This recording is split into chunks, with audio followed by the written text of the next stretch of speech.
dregs of society, the forgotten, outcasts, mutants, outlanders, and pirates. Whether it is credits we seek, or a way to disappear and run from our past, we come here willing to bet it all that the answers lie within all this blackness. We all live on an exporter vessel called the ISS Stalingrad, roaming past the boundaries of Armethian space. Our captain, Vladimir, gets jobs that are too dangerous for corporate cells, too risky for border patrol or deep salvage teams. The Imperial Marines only care about the border, not what's beyond it. Sometimes it pays to rip off criminals or pull off a little piracy of our own from time to time. Sometimes it pays to answer those distress calls. But then sometimes it's smart to just click the switch. It's a flip of the coin, you know. A chance, it's a trick, and you'll pull out of warp to get hit by pirates. Cuthalans out of hive space, cyborgs from the Syndicate, or slavers ready to sell your flesh for a credit. There are endless dangers once you pass the red zone, and it's all black void. Much of it is uncharted territories of deep space. Everyone does what they can to stay alive, and the rest do what we can to stay sane. All of this silence can be deafening. The emptiness has a way of making everyone a little crazy once you find yourself nowhere near the stars. And while some may seek glory and fortune within all this emptiness, others are just looking for themselves. All I know is that out here, you eventually find exactly what you deserve. Alright, mine's going in 3. Welcome everybody to episode 9 of our second edition Chaos 6010 game. I'm Rogue. I'll be your GM this evening.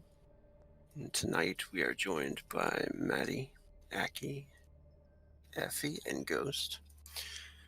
And as always, check out our products from arcanumsyndicate.com and like and subscribe, Blades and Blasters.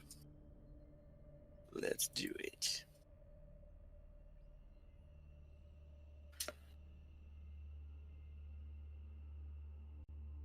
You guys see this scene here? Mm-hmm.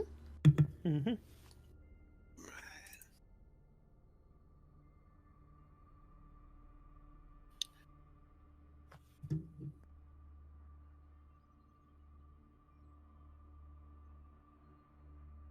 The city is alive. Endless activity. It never sleeps. Hover vehicles stream by overhead as Captain Vlad and Vax pull down a dark street. You notice police vehicles down on the corner, and it looks like the street has been blocked off due to some trouble.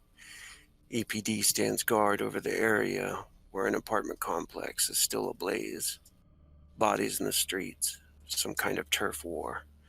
Spray painted on the street sign, you notice the symbol of the Blood Brothers. A strange symbol, like double B's facing away from one another, and a syringe down the middle.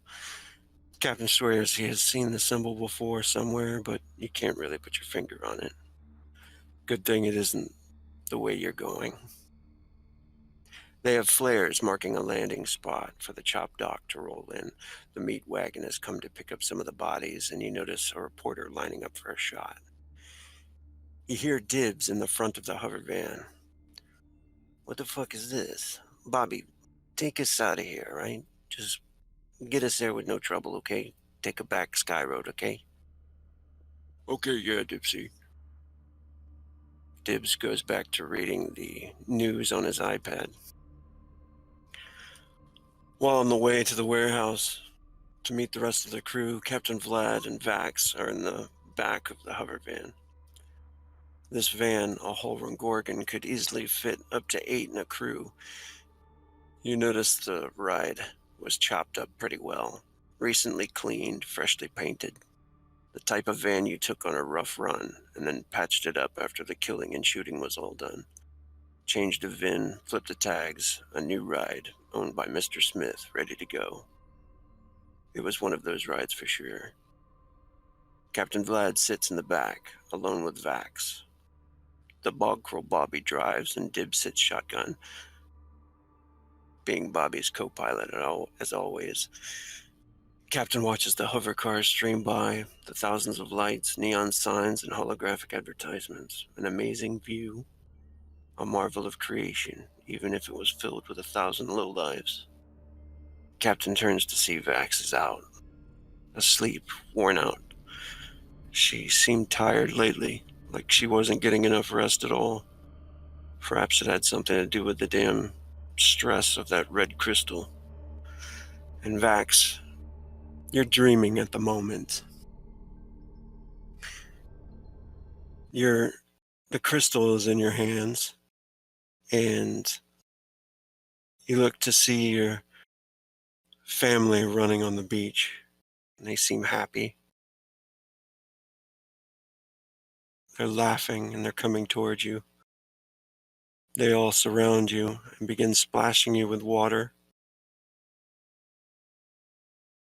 You can't help but laugh at how silly they're being, but then you notice someone behind you, your sibling, a dark shape.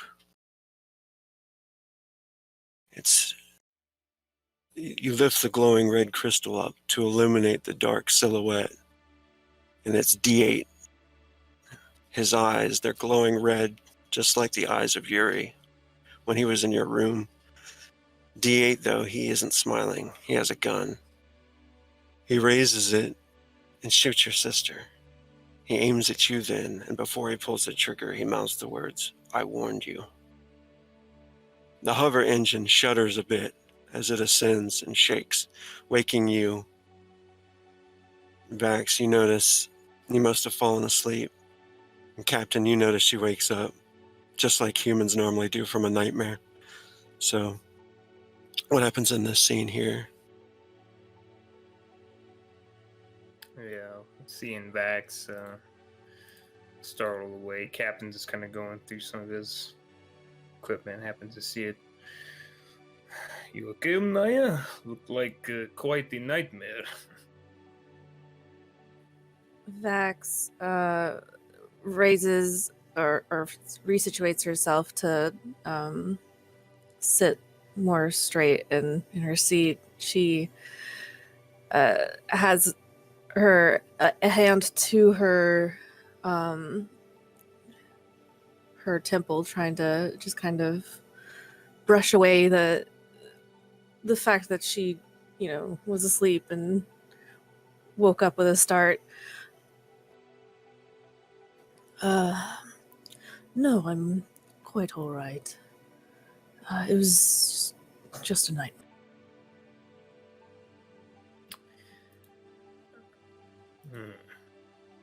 Well, if anything going on, you look very tired lately. You know you can always talk to Captain, right?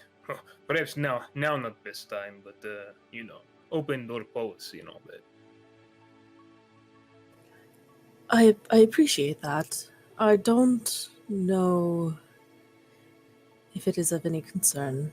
Typically, nightmares are just manifestations of one's concerns, but also perhaps just something that's on their mind.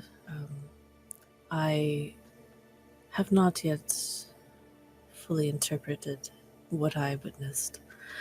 But should I, after some introspection, find something worth sharing, perhaps I will. Sure. Whenever you interpretate it, let me know if you want. Vax gives a small nod at that and then just kind of leaves it there. Mostly just viewing out the window now, enjoying the sight. Are they still in the area where, like, all that police details are, or have they moved on from that? Yeah, you can see that as you wake up. you look out there and you can see her kind of pulling up away from that area. Kind of traffic jam that it's been causing, so... Okay. She'll notice all of that commotion and kind of lean a bit forward or sideways or backwards, whatever angle she feels like she can get maybe a better vantage of the chaos outside. So, what exactly happened here?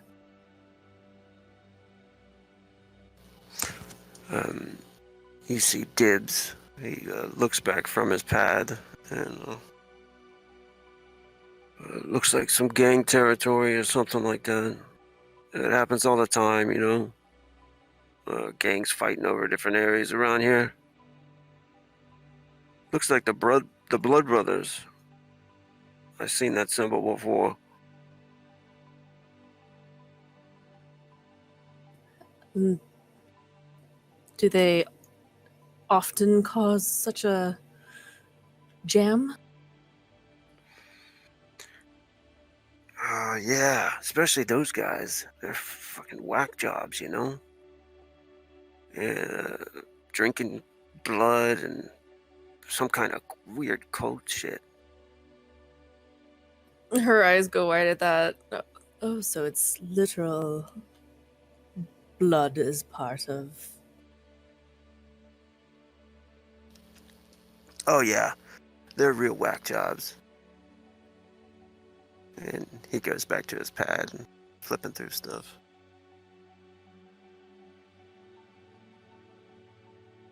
And you notice Bobby turns back over his shoulder. Don't worry, little lady. You're safe in here. Vax she just kind of nods at that, but doesn't really... what vehicle are they in exactly? Like, is it any sort of special thing, or is it just like a regular... It's a hover van. It seats about 8 people in the back, and it's pretty decent. It's called a Hallrun Gorgon, and it's got its vid phone and the television on the console in the center between Bobby and Dibs, and the back is lined with seats along the walls, and little things to hang on to, kind of if you were in a monorail. Places to even put tools or weapons if you had to on the walls.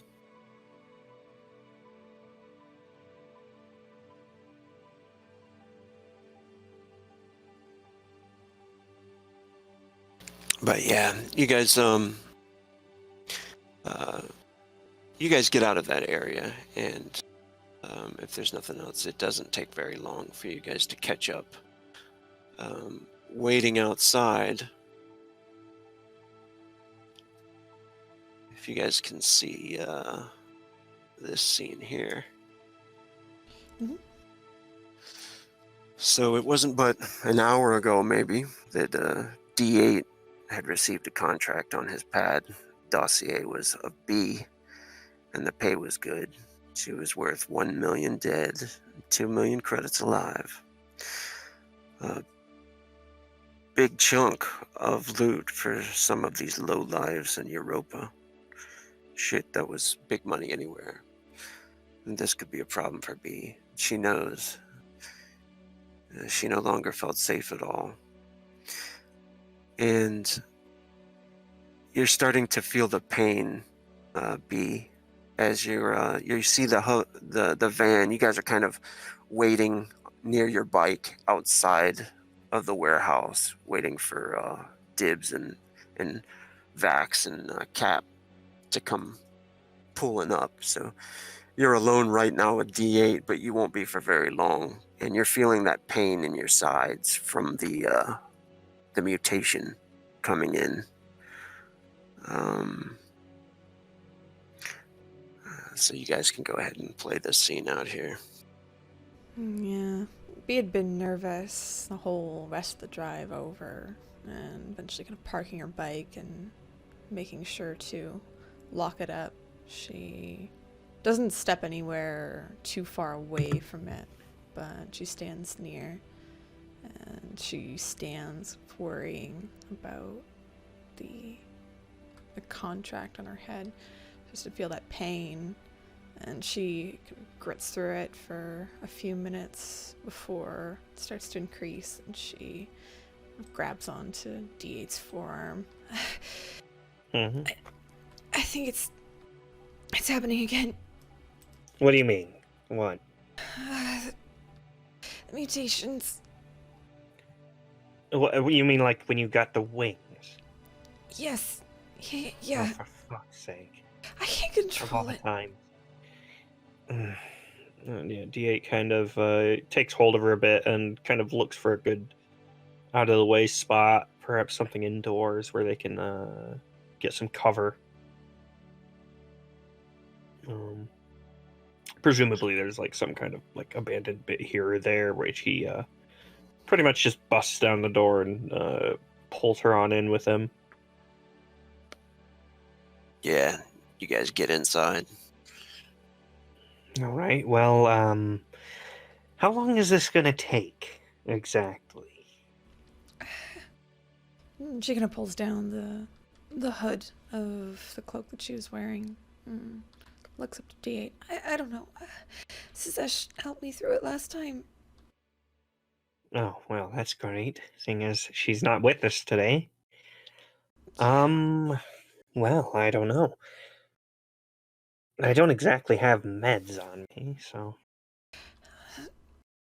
I can probably get through it. I'll probably be okay. You want me to knock you out? No. We have a mission. Yeah, well, I don't know, if antennas start popping out your head, I don't think we're going to be able to do a mission. She kind of pulls back the cloak a bit and feels around the general area where it's starting to hurt. Just shows it to D8. It's here. It's like something's growing almost. What, on your legs? Yeah. Oh, for fuck's sake. You know, normally I'd be quite excited to get your pants off, but this isn't exactly the time or place. And he starts helping her out of them so that it doesn't ruin them. And go ahead, Rug. Oh, go ahead. I was gonna describe that. Go ahead. You can see the insect-like limbs are starting to break through the flesh there, and it's got to be extremely painful. So, go ahead and make a body check, B. Oof. Oh. Okay, yeah, she's pretty horrible in pain. She's gonna need some kind of sedative or drugs or something. Yeah, T8 kind of like digs through his gear, trying to think, what might work. Let me see. I don't know if he would think it would work or not, but he has one thing that might, which I love, is his only option. What is the chance of him being able to use funny gas to belay the pain here? Because that's what he has. Literally nothing else. I think that would totally work. All right, yeah. So he's like, all right, here's what we're gonna do, because I don't exactly have any run-of-the-mill sedatives. I do, however, have something that'll at least distract you from the pain. You want that? Just do whatever it is. Okay, don't worry. And he's kind of got her like back up on one of his arms as you see him reach into his grenade vest. And he pulls out one that looks like a canister type, like perhaps one of his smoke grenades, but it's not the same color, and it has a terribly scrawled smiley face across all over it as he flicks the pin out of it, and the gas starts to fill the area. It's pretty overwhelming as it begins to force extreme laughter. Let me see if I have the actual thing for the funny gas. think you'd have to make a body save. I believe it is. I think it might Oh. even just. I think it's basically a concussion grenade, essentially, except with laughter. I just realized I should have a D10 for body save, not a D6. But Oh, this one would be a oh body yeah, save. this would be an actual body save, not that. oh, body save. Yeah. But body attribute, I should have a D10. Yeah, not a but body it's roll. Okay. Oh my god. That's okay. Oh. Yeah. So a body save or stun laughter for four, D4 rounds. My formula. But I suppose if you just like breathe it in really well, you're kind of not gonna have to worry about it too much. My formula's messed up. Uh-oh. Oh, is it going through body and not body save? I don't know what it's doing. I'll just roll a D. It's a D20, right? Yeah, Yeah. I believe so. I got a 1. It hurts a lot, and Okay. you're laughing a lot. Yeah, that means she's definitely like pretty fucked up by the effects, and she's laughing a lot. She's probably going to be joking quite a bit and think this is all hilarious. DA doesn't actually have his gas mask on as he does this.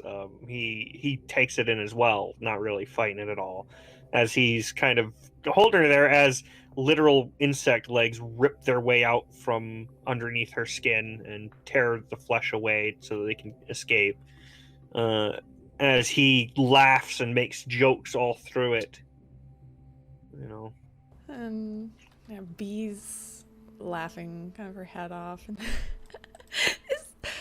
it's just more legs to work with. I guess so. I mean, I'm not really into foot jobs, but if that's your thing, and we can give it a try. At this point, why not? Yeah, I guess so. We should probably wipe the blood off of them, though. Yeah, we should put on more pants. It's 2 sets of pants now. We'll have to sew little extra legs on them. Yeah, and it probably goes on for a fair while as the terrible jokes and ridiculous laughter continue on. And you guys can see the headlights of the vehicle pull in, and Gibbs and Bobby are getting out with Vlad and Vax. Vax, you can sense the silliness like before you even walk up to them. Something kind of odd is off about them before you even walk up there.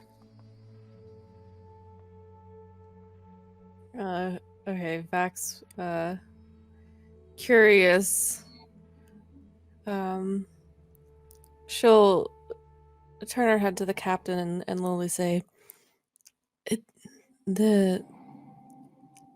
I think they may be under some sort of influence, but not in a negative way. Influence?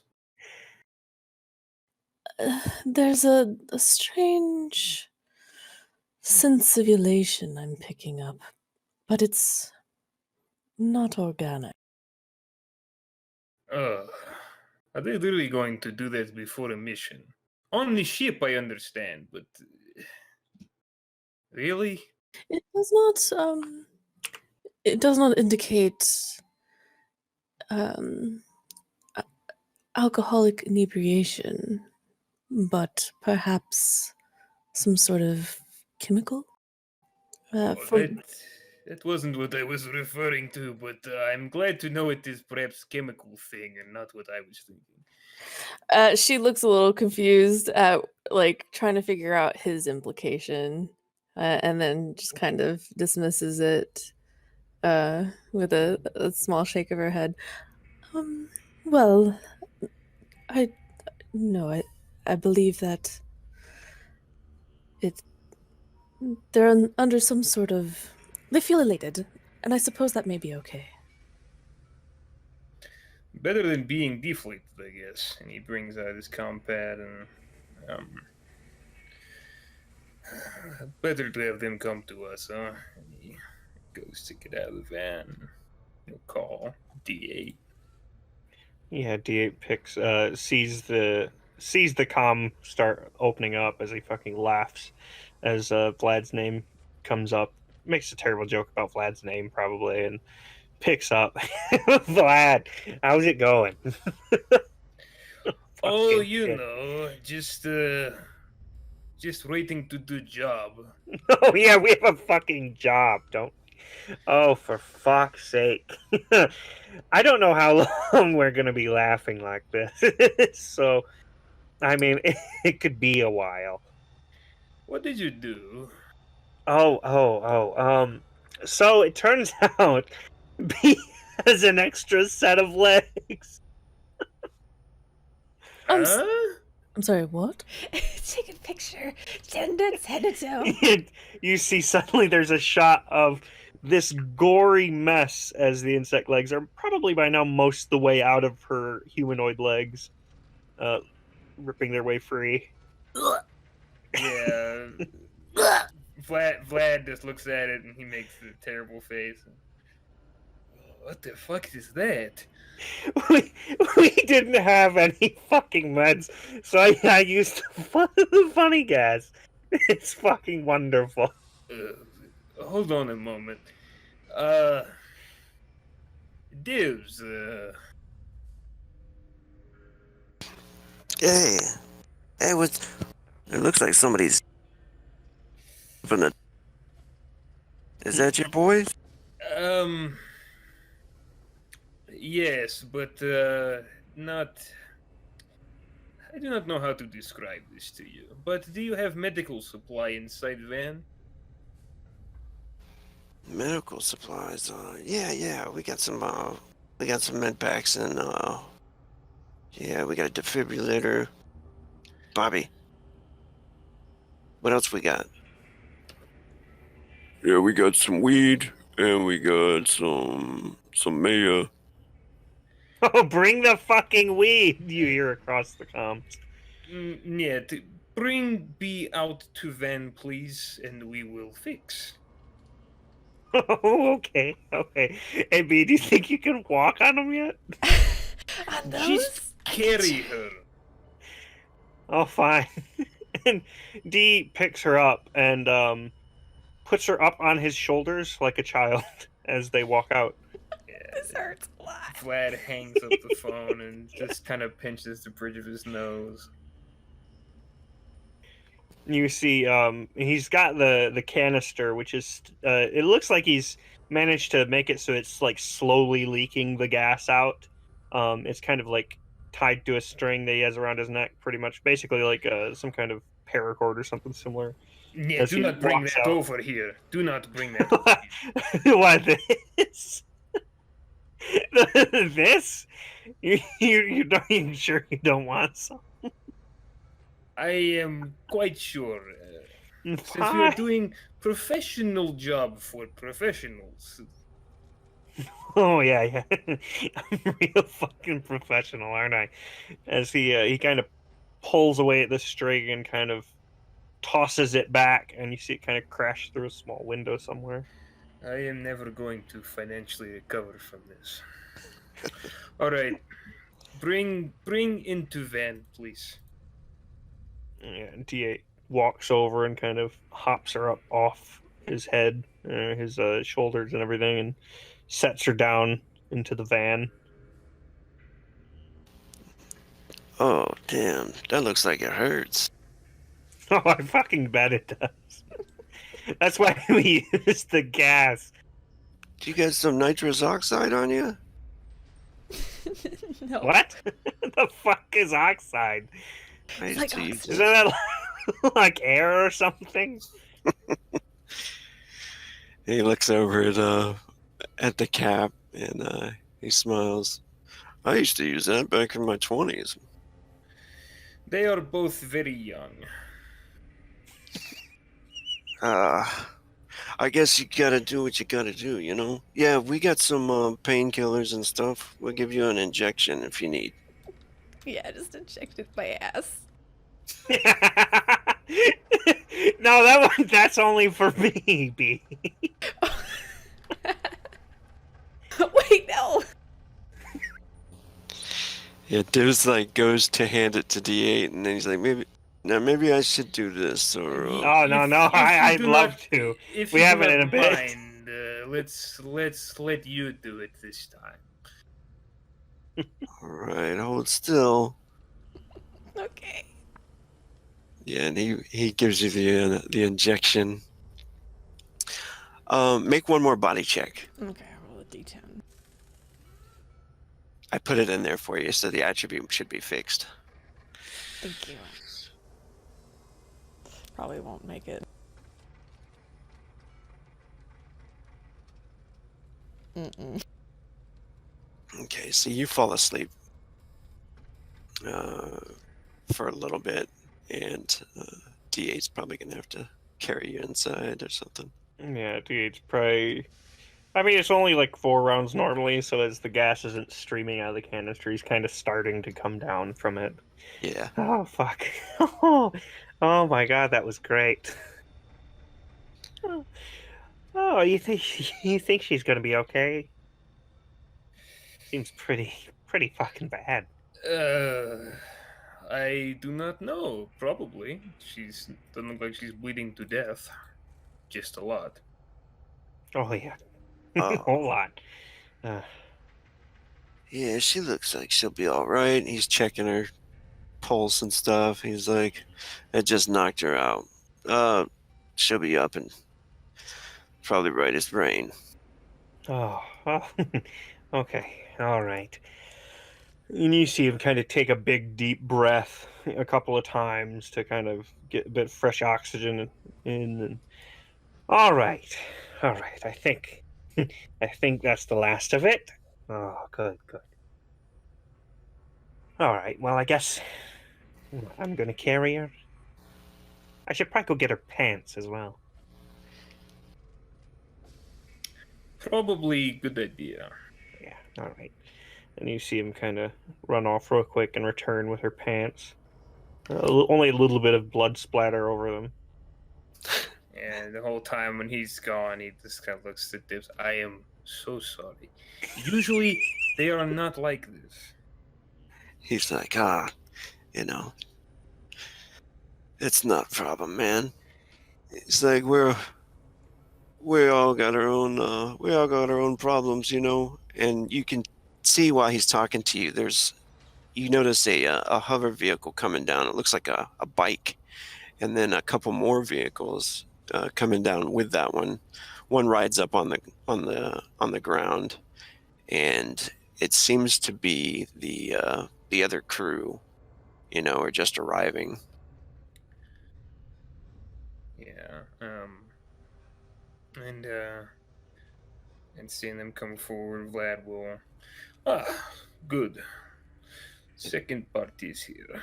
Yeah, you suddenly, as you see D8 kind of hop back in the van and like slam the back doors of it shut, or the side doors or whatever have you, and you hear a bleep from your comms as you get a little text basically across it of don't let don't let either of the hitmen. Basically, he's implying. I think the one guy was a Bald Kroll and and then Angel herself. Basically, he's like, don't let them spot B. She's a hit out, so be careful of that. That's it. As he goes to tend to her. Fuck. He closes the compad. It's just gonna look nonchalant as he walks to meet the other group.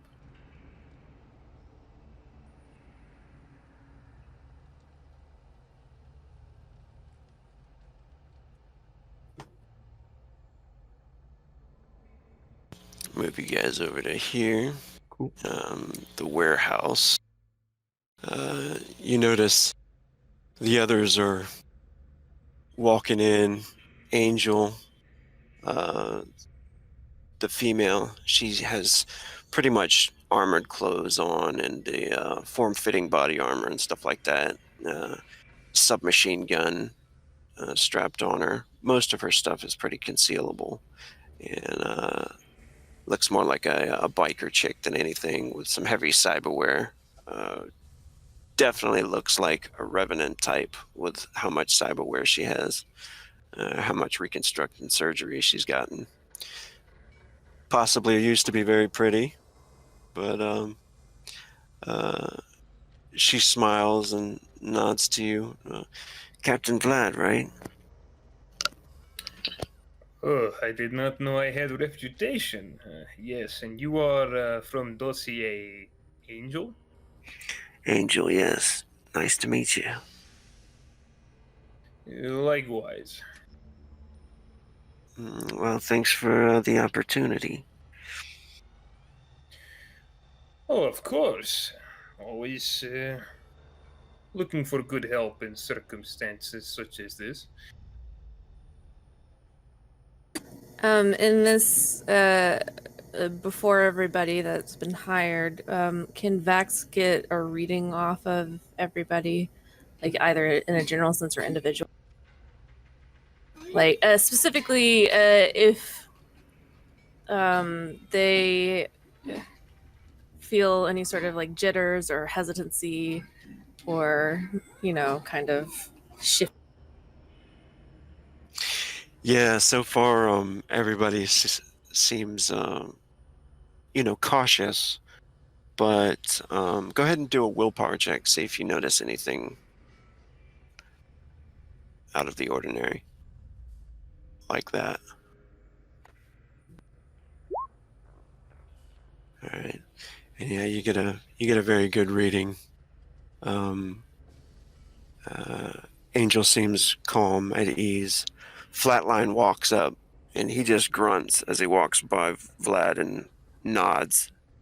And then LTK walks up, and he's very very talkative, and he walks up and he's like, "What's up?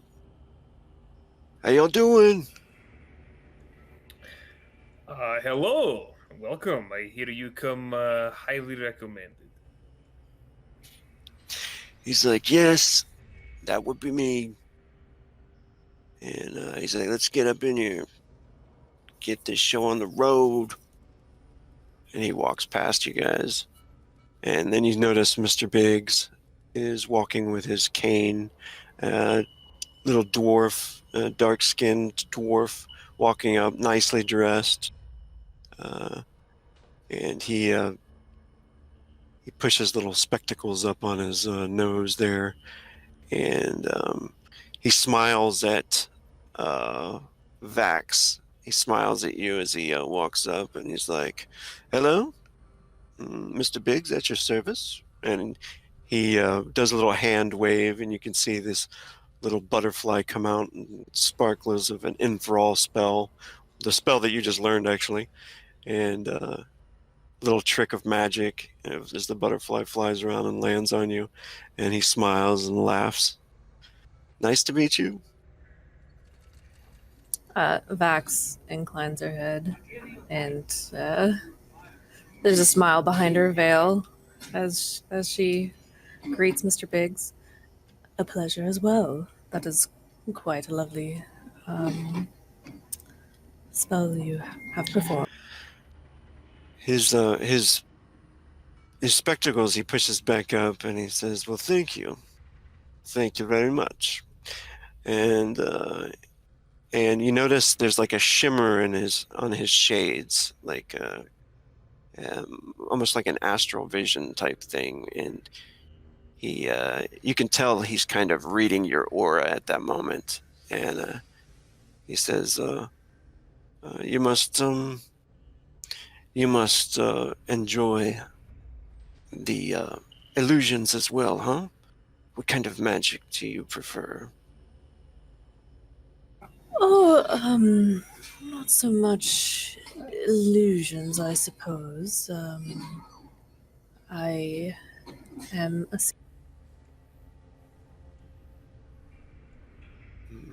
And he smiles and nods. You can tell he probably, from just reading him, he probably already knew. And he's like, "Well, after you, lady."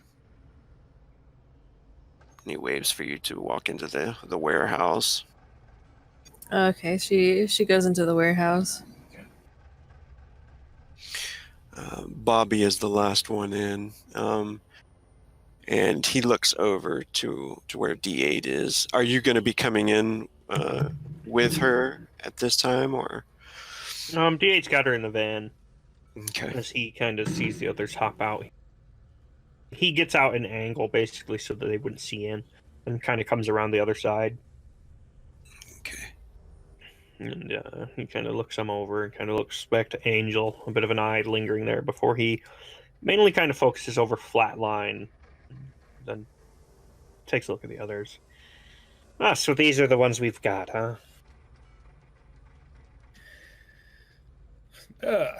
This is everyone. All right. So, I believe we were to come up with a good plan for this. I mean, I think we're pretty well set so far. We just gotta figure the whole distraction thing, I think. Dibs is like, yeah, let me pull this up for you guys. And he goes over to the table and he opens up a kind of holographic image display of the layout of this place, which is already written on a little bit. If everybody can see this here. Mm-hmm. And he's like, so this is the entire place. The entire first floor we're going to be working with here. We got Charlie's up here, and that is where the robbery team is going to be taking down Charlie's. What you want to call them something, or you want to call them like Team A or Team B? He looks over at you, Captain. Yes, I think the Alpha team will work out just fine. All right, so they're going to be the Alpha team.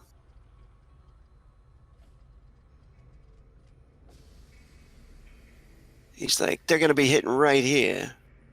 And over here, there's a back alleyway. It's usually heavily guarded, though. And there's trucks moving in and out all the time. I really can't give you guys a... Oh, my God. That's the worst arrow I've ever drawn in my life right there. But anyway, there's trucks coming in and out all the time. So I really can't give you any schedules. They might be loading stuff into the Cinetrek, into the clothing store, stuff like that.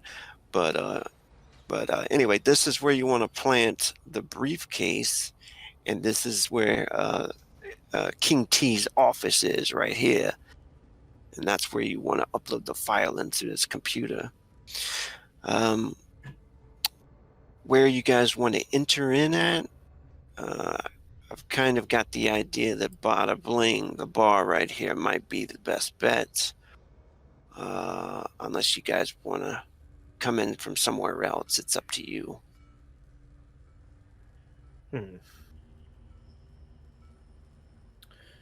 Well, the back entrance seems good enough. Even if the trucks run away, we can force them out of the way. Out of character, let me double check real quick, because so they're basically going in to make the big distraction here, right? Bringing all of the attention, presumably whatever guard force there is. Do we need to be worrying about cameras and such, or security coming for us in general, or are they like supposed to be taking that all out so that we can plant the briefcase and stuff? Well, from what he explained before, Mr. Ramona owns this building for the most part.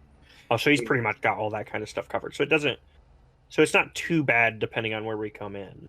Yeah, and he wanted the team A, Alpha team, to kind of rob Charlie's, which is his restaurant too. Yeah. So I have a question. Can Vax perform dowsing to kind of get a sense of where they should come in from?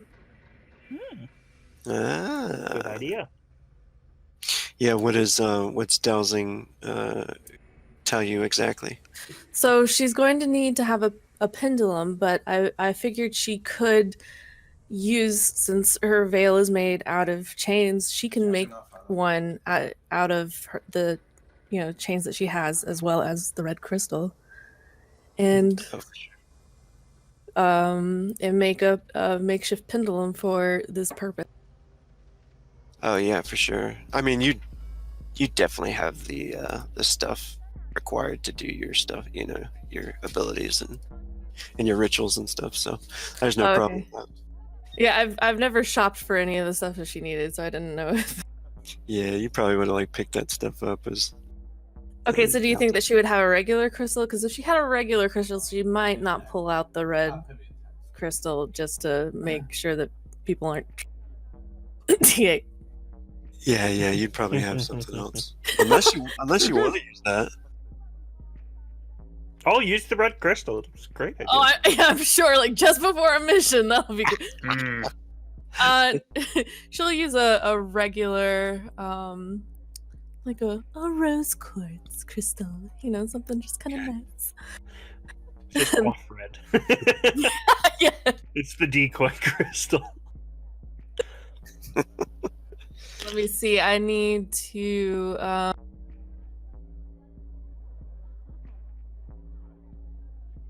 Sorry, I'm reading what I need to. I make a willpower check with a target number created by the GM according to the information that is.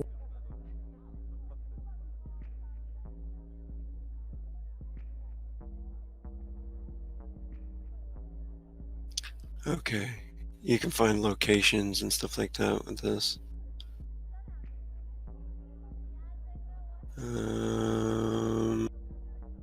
Willpower check, yeah.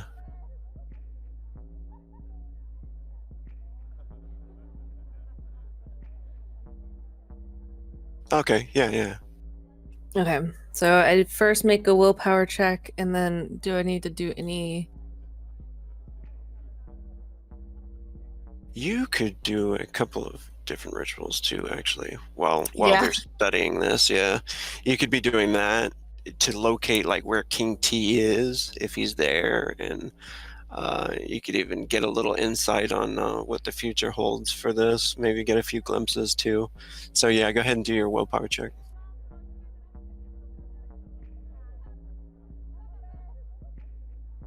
Oh my goodness! Jeez. Hell yeah! Sweet. Oh, the crystal's helping you out too. I don't even know if it had enough. Yeah, it did. It did. Yeah, it's in there. Oh, is it automatically doing that? Yeah, I put it in there. Okay. So you can feel this as you start to use the pendulum over there. Everybody kind of stops. Mr. Biggs knows what you're doing, of course, and he smiles, and nods. And you've got the pendulum over the map, over the hologram, in the holographic image, as everybody else is just kind of looking and talking. And you start to see King T walking from the pachinko parlor down into his office, and in your vision you can see two guards with him kind of following him around at all times. You do get the sense that in the back, in the alleyway, that there is a vehicle there for you if you wanted to steal it. There aren't as many onlookers though in the Bada Bling bar, but there is security in that back alley. You can see him standing there smoking a cigarette, with an SMG. There's a couple of dwarfs back there, and there's a goblin with a submachine gun back there. So while you're doing that, Dibs looks over and he's like, and Mr. Ramona didn't want any of us helping you guys, because he just didn't want anybody, any of us to give you guys away, So you might have to steal a vehicle or something to get out of there. I don't know, unless you got your own vehicle or what. Yeah, we'll be fine, I'm sure. Yes, we've got that part of it's going to be covered.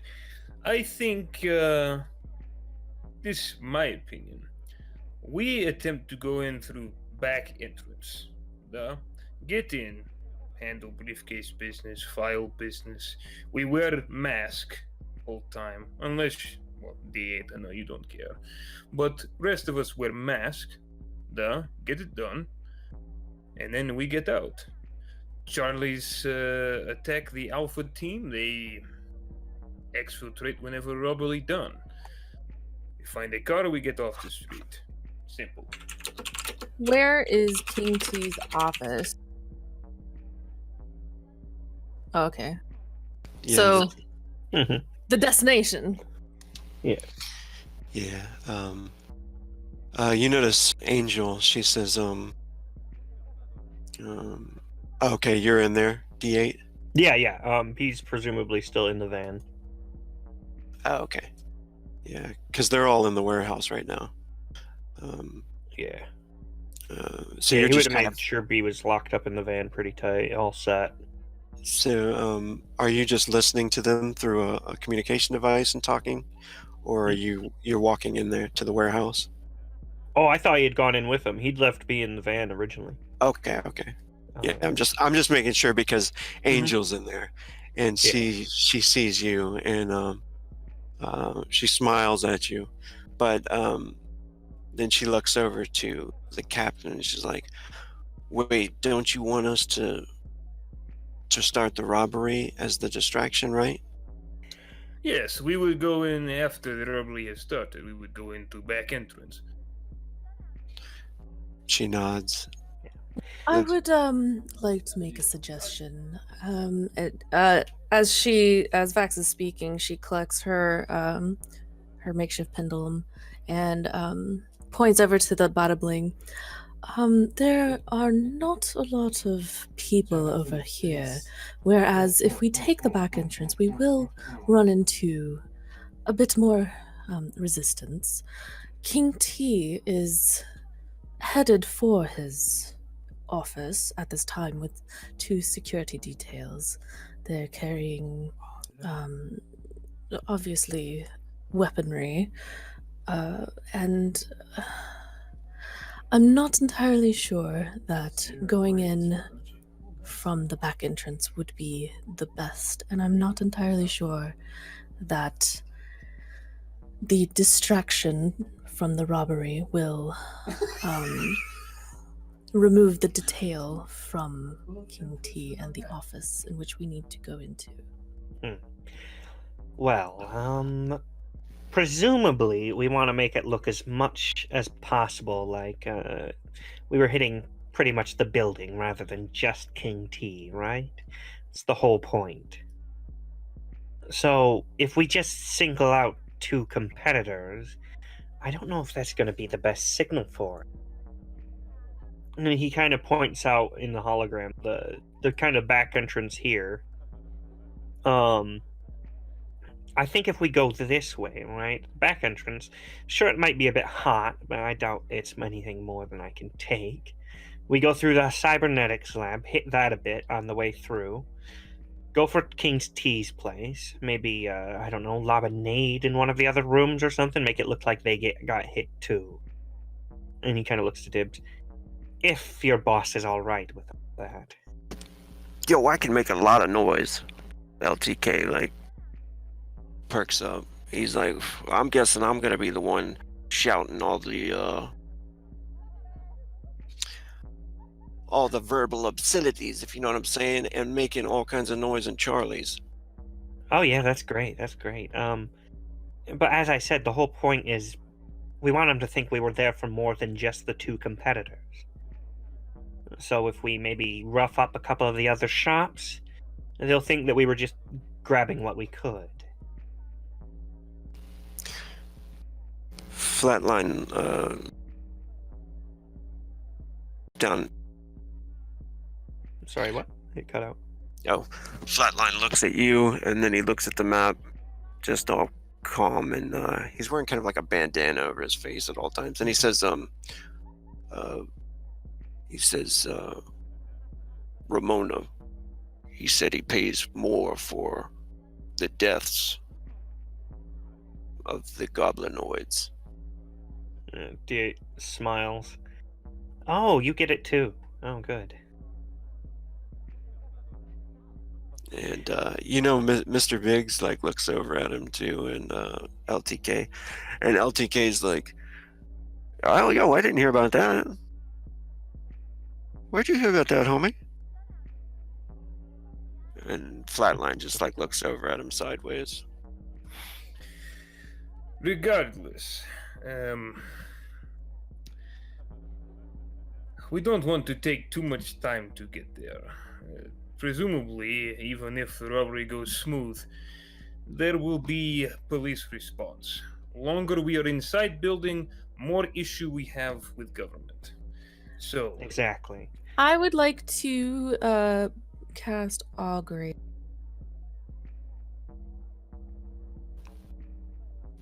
Okay. Get a sense of what they're going into. Like, is their plan? Essentially, she's wanting to know if their plan, as it has been laid out so far, is something that will be good.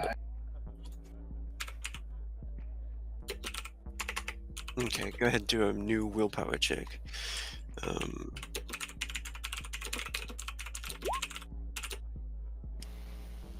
I think that's all your augury requires, right?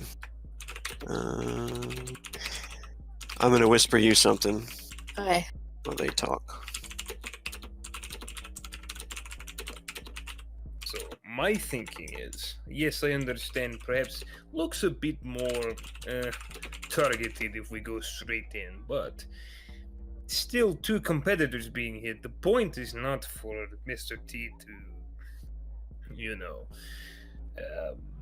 not suspect someone, but the point is to make it look like it is not Baron Ramona's fault for this happening. And if his bar is getting it at the same time as Mr. T's facility, that is enough obfuscation, in my opinion. The shortest distance to a point is a line or something like that. We go straight in the back, handle business, take care of it, blast him on the way out if we see him. Simple job, in and out, 5 minutes. Yeah, that's what I'm saying, basically.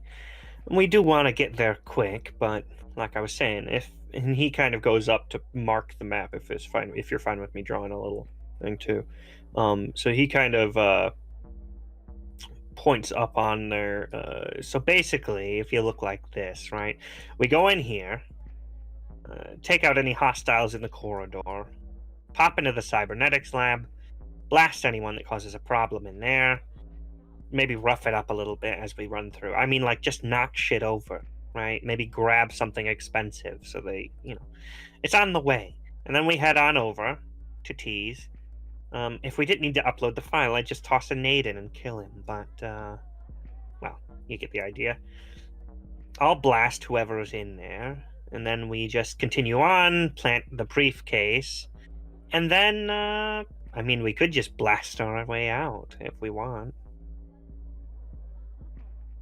Now, the map does say, and this is just me as a player, the map does say upload the file. Is this plan like us just not uploading the file?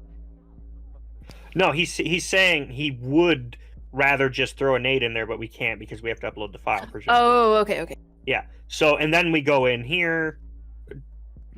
He's saying basically we blow our way out this wall, toss the briefcase down first so that it's under the rubble so that they find it like it was already there, and then we just continue out, grab a car, and leave.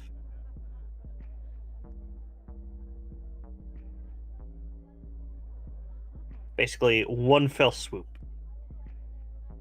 Okay. I mean, either way we do it seems fine as long as we're going through that way. Least time amount possible wasted getting through it. Longer we are in, again, worse police response we get. Perhaps I should act first here. Mr. Biggs kind of speaks up and he says, I don't want any civilian casualties. Perhaps I can use my magic to get everybody out. of Charlie's before we start shooting up the place. What, you can like, I don't know, blast open a wall or something with your magic? Oh no, I'm nothing so crazy like that. Maybe just a quick illusion and get everyone out of there. Maybe like it's on fire or something. What, you think we all head out the same way? Oh no. We are not to come into contact with one another when we are actually inside building. He is simply trying to minimize collateral damage, which I can respect. Less deaths that are actually involved of people who are civilian, less curious police get. If a couple mobsters die, no disrespect, he looks at Dibs, then the police aren't going to care. And you are also going to minimize collateral, and he looks at D8. Yeah, D8 kind of leans over to Vlad and whispers in kind of quietly. You realize he specifically told us to take out what we could and we'd be paid per head. I don't mean, civilians, but tease fellas. That, as I just said, I do not care about. Okay, A couple of mobsters dying is no big deal. But if we go through cybernetics, you are not going to smash a tech's head through a window, you understand? Fine. As long as Mr. Ramona can cover that up. The reason we completely ignored the cybernetics lab on our way through. And only hit, specifically the one place. I don't care about objects, D8. When I say collateral, I mean people. Sure. That's still what I mean. If we just only kill T, it'll still be a problem. He kind of looks to Biggs. I don't suppose there's some people... I don't suppose there's most people in Charlie's you're willing to just let get killed, for the sake of appearance. Figure that's part of the point. LTK is like, I don't give a fuck about them people. And Dibs is like, well, we'd like people to come back to Charlie's, sometime. I'm sure Mr. Ramona doesn't want a bloodbath in there, Yeah, but I mean, like, I don't know, you got someone who's skimming tips or something? No killing the patrons. So, unless they get rowdy. As this debate is going on, can Vax read the aura of everyone in here? I know she can do it as many times, but people have the chance of I guess resisting her read. So do I need to do multiple? No, especially with the crystal, you're pretty aware of what everybody's kind of feeling. You know what I mean? It's pretty obvious to you. So far, you're not getting anything like. You mean like? Do you sense anybody that's planning on something? Yeah, because it says auras tend to be made up of light, shadow, and darkness. Colors often represent their moods and may sometimes even hint at an intent of a creature. So she's looking for intent. Obviously, it's just going to be in the form of colors, but... Oh, you do get this just weird dark shade around Flatline, but it stays that way the entire time, just a dark aura. You're pretty sure that guy's a sociopath and doesn't have much emotion as well. Angels is fluctuating. The other ones aren't very interesting to you at all. I mean, as far as like dangerous. Angels is a little disruptive to you right now, but it seems to be because she's looking at D8, and you can tell her emotions are changing when she's thinking about something. She does mention something too. She says, like right as you're doing that, as you're reading her, she says, "Where's the rest of your team?" As Angel kind of says that, Vlad flips the switch to open the garage door. B had gotten out of the van afterwards and hopped onto Padme and kind of done the transformation with it. with the kind of bubbling around her and the legs spreading out. So as the garage door opens, B enters, but all the rest see is kind of the mech that she's in. She's turned off the backlight inside, so there's no kind of light shining. It's just kind of this black dome that surrounds the top. As she has the mech walk into the garage. And there's it sounds like kind of a bit of an echoey, almost robotic voice that comes from it. Here. Oh, good. There you go. Like I said, minimize collateral damage. No one cares if mobsters die. We're not here to kill civilians for no reason. If people die, they die. Shit happens in robbery, but we're not going to go out of our way, understand? Yeah. This goes for my team. Alpha team, you do business however you do business. I am not your daddy. D8 kind of nudges Vlad. It's like, maybe be careful about the whole, no one cares about the mob thing. He kind of smiles at Tibbs. What? I am just speaking impartially. The public does not. Well, the public is scared, but the government does not. If a couple mobsters die, no disrespect, Tibbs, no one's going to turn any heads or open up any stones. Sure. Well, I guess we should be fine then. This plan looks like it'll work. Oh, that's so cool. You see Bobby looking over at the robot. I know, right? Oh, Bobby. All right, I think that's it. And he kind of looks around and, anything else we need to go over? Yeah. Can you explain it to me? Yeah, D8 kind of points to the pink line that he's drawn. Basically, we're going in the back, rough up the cybernetics lab a little bit. Vlad doesn't want us to kill too many people, and then we head on in, kill T, kill his boys, upload the file, plant the briefcase, blow our way out, and and go from there.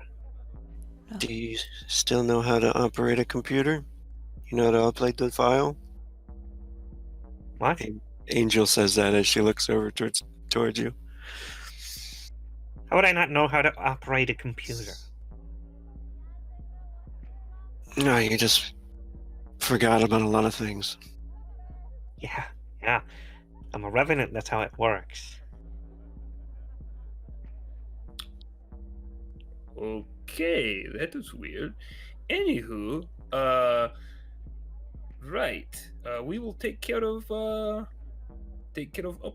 and then everyone handle their own exfil.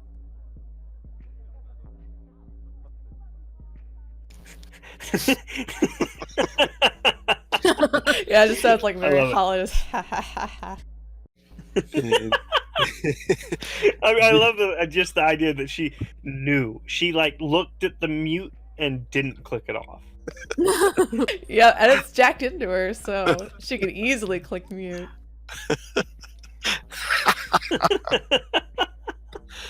Yeah. Wonderful. LTK looks over at Angel and he's like, "You know this guy?" She's like, "Yeah, I've run into him before." He's like, "Yeah." He's like, "All right, well, you're the boss, man." And he looks over to Cap and he says,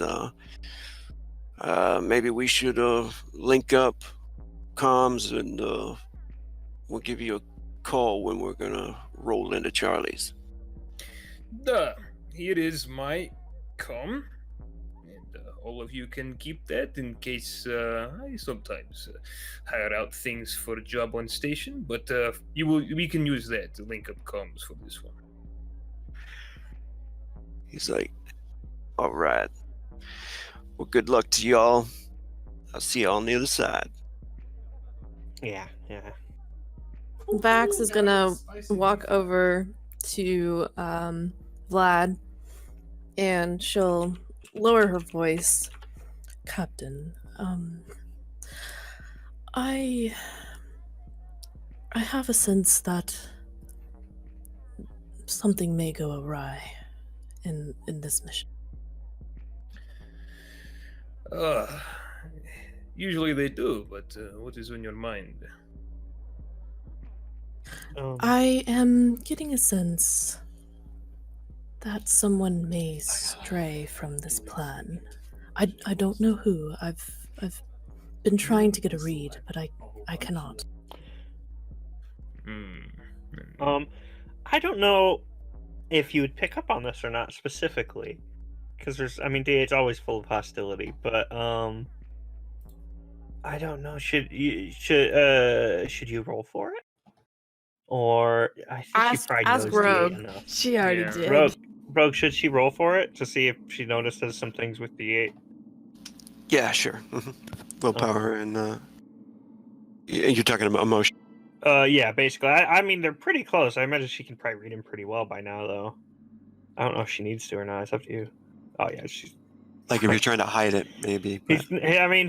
He's trying to hide it from Flatline, so I don't know if that would hide it from Vax. Should I roll a thing? Yeah, go ahead and roll a charisma, I guess. Ha! Charisma. Alrighty. Charisma. Sure. Your That's dump called- stat? that's called getting He's fucked. actually got decent charisma now. That's D8. Hey, D8. Hey. But yeah, you definitely are getting this sensation of bloodthirst and oh yeah, it's pretty much just like an animal looking over prey. Kinda when he glances towards Flatline, he tries not to make any kind of eye contact or look at Flatline too much. But the few moments that he does, there's definitely bloodlust there. There's definitely like the intent to fight or kill or something along those lines. Okay, so she will lower her voice further. I am getting a read off of D8. A sense of hostilities.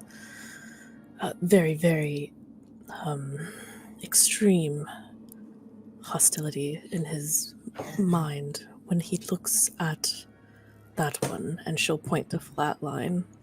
And Like, with also just a with little a- bit towards Angel. Okay. Maybe more than a little bit. And even with the exchange earlier between him and Angel, I do also get a sense that there is possibly something deeper there. And now I am not sure if this is what could possibly screw our plans over, but it is something to consider. I don't know. Vlad would probably remember the fact that the moment Flatline came up, he immediately recommended we get Flatline and Angel. I would. Yeah. Oh, boy. Vlad, kind of rubs his chin and he looks concerned. This is not good news. Before you brought it up, I was going to say probably one of the other ones has some kind of agenda, but knowing that it is one of my own, it's disturbing. Thank you for bringing this to me, Unaya. Absolutely. As I said, I'm not sure if it is D8. He could very well just keep his head in the mission, and we wouldn't have to worry. But there is definite strong hostilities. I will remind him it is important that we stick together. And, was there anything else from your readings that you want to tell me? No, pretty much that. The direction that we're going in, it is a good plan. It just has that one issue that more than likely something is going to happen, and we should consider a plan B. Well, the plan B could be a B plan. And he kind of smiles at that. You'd probably break out with that robot, but let me Let me see what I can do about making sure we don't need a plan B.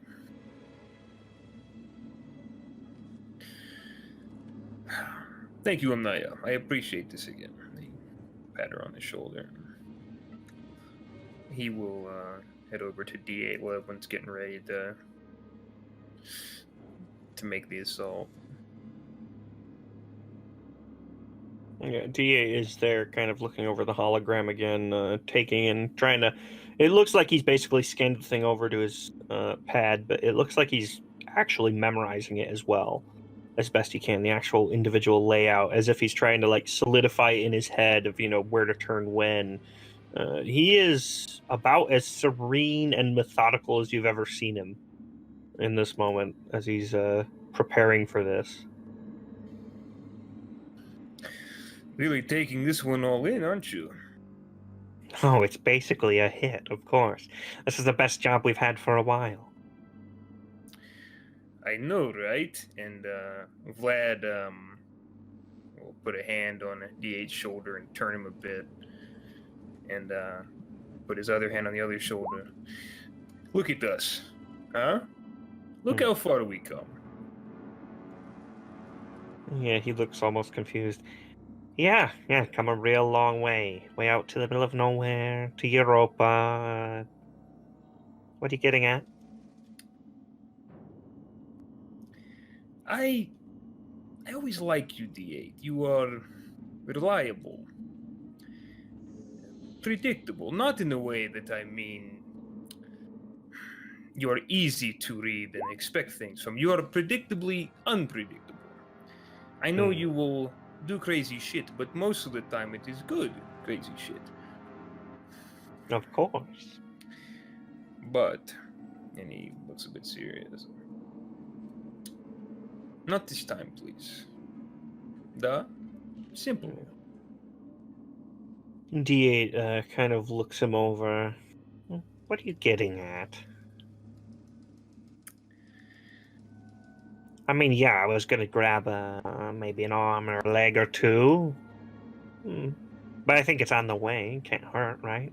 Oh, no, that's fine. That's fine. But let me just say that I am aware of things that perhaps you would not think I am. And I would not want these things to be a problem.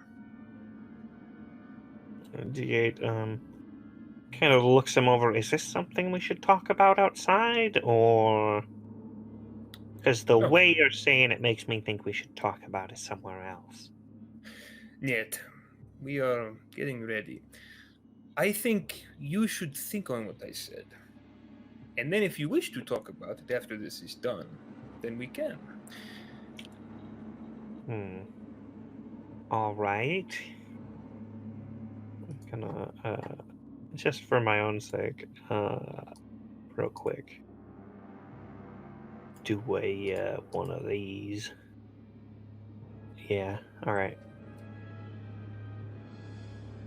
All right. Sure. He'll pat D8 on the shoulder and go about it as if he did nothing. He'll just go over and, oh, that is a big, beautiful robot. I still think that you should have called it the honey trap. The robot kind of turns to look at Vlad. You see the front legs crouch down a bit to get a bit closer. Yeah, I don't know about that. I don't know. I think it's kind of fitting. I prefer my own naming conventions, but I appreciate the input. An unbelievable name. Oh my. Vlad. Walk off and go about getting suited up and wearing a shitty mask. So are we gonna get a van or something for like a we'll vehicle? steal something on the way out.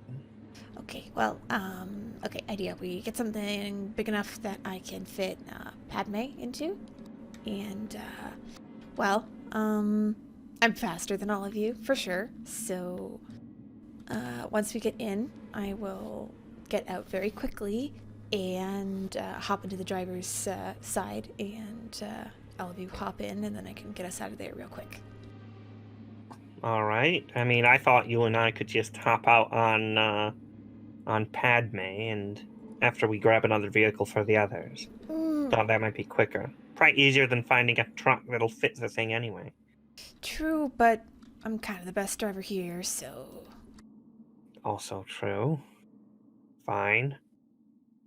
Tibbs is like, you notice everybody else is over there, like, checking their weapons and stuff and getting all suited up. Mr. Biggs is flipping through a book. And Tibbs says, hey, you want us to drop you guys off a couple blocks away or something? Oh, we need a van first. Well, we got the van outside. It's chopped and clean. If you'd like us to use it, and you two are okay with, the heading out on foot or something, because I know you can't be involved, right? Well, I figured maybe, we could drop you guys off, and then you guys go in and maybe steal a getaway ride around there or something, just to be safe. It's up to you guys. I don't think it's a good idea. I mean, if there's a chance that there's nothing, then that leaves at least two of them stranded. And kind of gestures over to Vlad, Vax. Yeah, D8 has a big grin on his face when you say that. I don't want to have a chance that there's nothing there and that'll fit all of us because, if we need to get away, if there just happen to be a chance where there are people chasing us, I am the best at getting us out. Dibs smiles and he takes the keys out. He's like, "You want to take it?"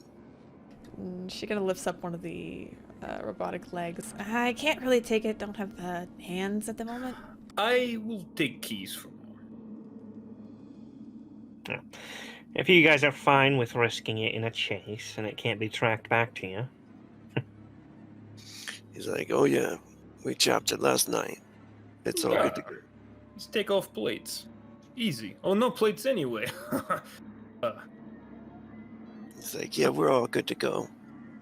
Okay, so I did try to whisper D8, but apparently the whisper function in the macro does not have D8's name correct.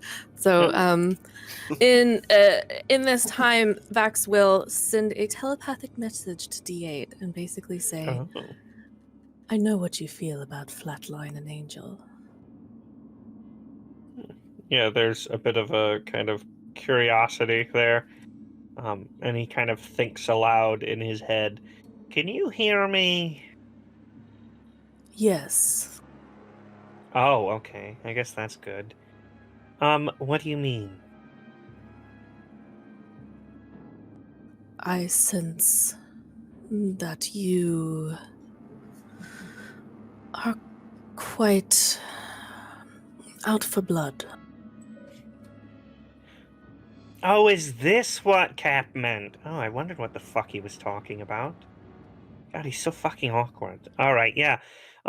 So here's the problem. B has a wicked hit out on her head. I'm pretty confident, given Flatline's contact, who is also my contact, who let me know about the hit, knows about the hit.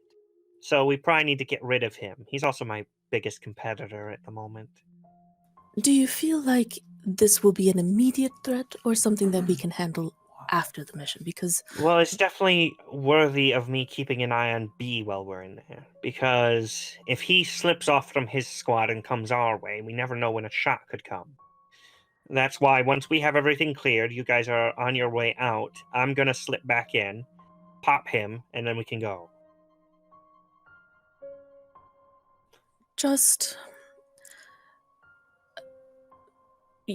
use your best judgment and let us complete the mission first. I'm an assassin. That's my job. Don't worry. It'll go well, or it won't go at all. I don't take a shot unless I know it's going to hit, or at least come very, very close. Do you think that they are aware of B, even in Padma. Angel knows for sure. I don't know if she's told Flatline if they're conversing about it, or I couldn't be sure in general. They might not know at all, but I don't think it's worth it. And also, if I kill Flatline, we get a bigger cut. So, and I mean, if Angel's too close, then maybe she goes as well. I'm not sure yet. Vax, like the entire time that they are speaking telepathically, she's making faces.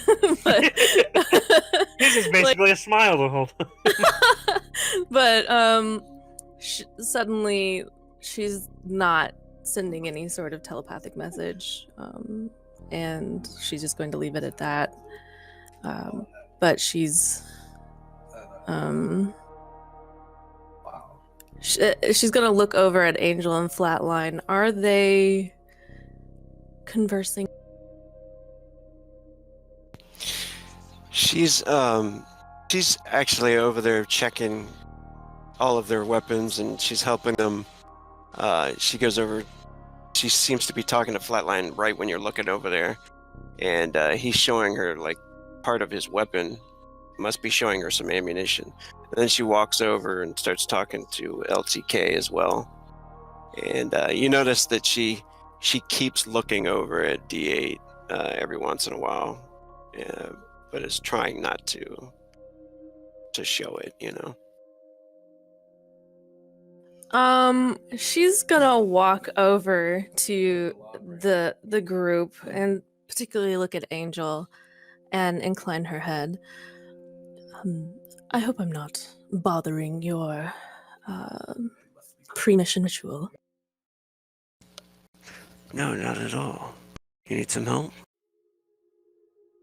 No, I just I noticed that you and D8 had a bit of a back and forth, and I wanted to make sure that you did not feel any sort of hostilities with our group. We are supposed to be working together. She looks around, kind of a question forming on her face, and she's like, "Oh no, hostilities towards you? No." She's like, "Look." She kind of leans and whispers, "D8 and I used to have a history, if you know what I mean. That's all." She's like, "I hope he's okay. Is he okay?" Vax nods sympathetically at the reveal and says, "Well, I'm not entirely sure. I suppose in his state, as just a revenant, he's okay. But whoever you may have known him to be before, it is unclear to me." And in that time, she will put a consoling hand on Angel's forearm if she will allow it. And she will do precognition. Yeah. When you do that too, you can sense pretty strong emotions. Can she get any sense that she's gonna be the one to, since she's trying to figure out, oh wait, what is precognition again? Yeah, she's gonna see if anything will happen soon in time, particularly with Angel. I think precog is... I'm sorry, retrocognition. Yeah, she's Okay. wanting to see the future of... Wait, no, precognition is the future, right? Yeah, retro is past. Yeah. So she's wanting to see the future of Angel, you know. Okay, yeah. Mm-hmm. Okay. Willpower check? Mm-hmm.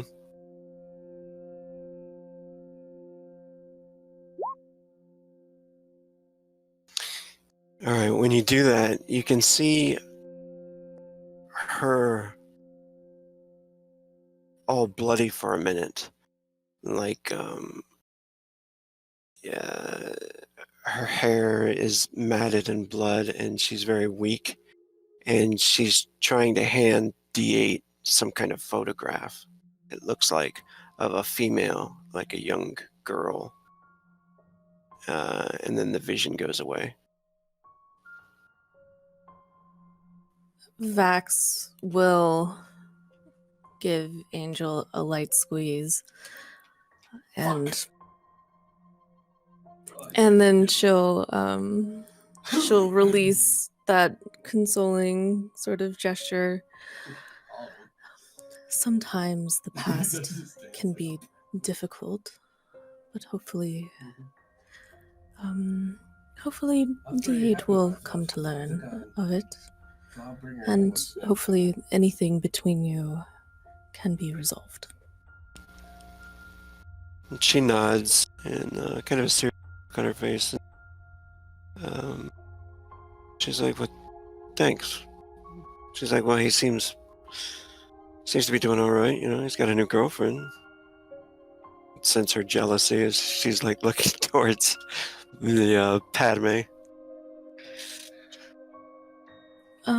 Yes, and she's a very lovely person, and you seem very lovely too. Time just has an unpredictable way of going about things. She nods. She's like, "So, where's your weapon? You got some good spells you can sling and blow stuff up, or are you kind of like him?" And she like nods over to Biggs. She shrugs a little. Spells, yes. But Mr. Biggs is probably a little more incapable on that end than I am. My set of particular skills are a bit less evident. And he's like, "I'm gonna do just fine, Angel. Don't worry." And you can see he's like playing with another spell, and she's like, "I know. I'm just fucking with you, Mr. Biggs." She's like, "So, what was your name again?" And she looks over to you, Bax. Oh, well, most can't pronounce my full name. I mean, you can call me back. Bax. She's like, "I like that. You want a pistol?" And she pulls out a 45 really quick and kind of twirls it. It's like, "You need a gun? Just for, just in case?" Well, I suppose I'm not. I don't know that I Here. can aim very. Here. Let me show you. And she starts showing you how to. Like, this is the safety. And point this in at the bad guy. And she's like, "Here, you can take it. Just in case you need it." Thank you. Vax will take the pistol in hand and look it over in the correct manner that Angel had presented, making sure that it's not pointed at anybody. And then she'll try to find a place to put it while they are in transit. And this means safety on, yes? Yeah. Oh, okay. Thank you. LTK is like, "Are we gonna do this shit?" Vax would look over to Captain Vlad for that answer. Yes. Let's roll out, as they say. Hey-o. Get it go. Right.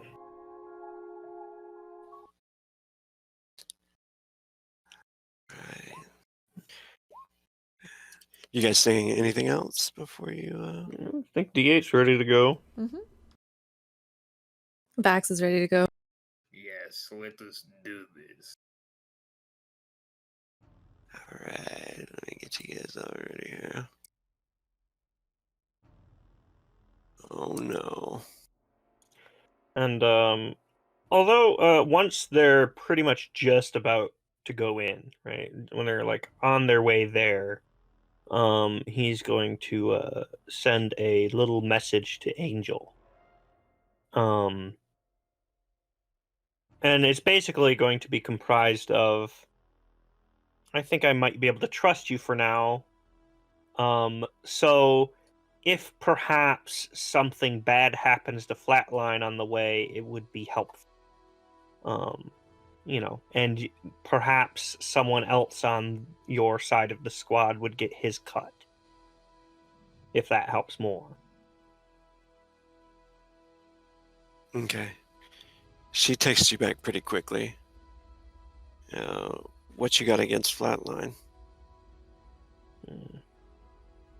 Not important. Think of it as a job for now. And then she texts you back, hey, I've got your back if anything goes down. He kind of thinks for a moment before he just texts back, good. And then she texts again, and maybe even your girlfriend.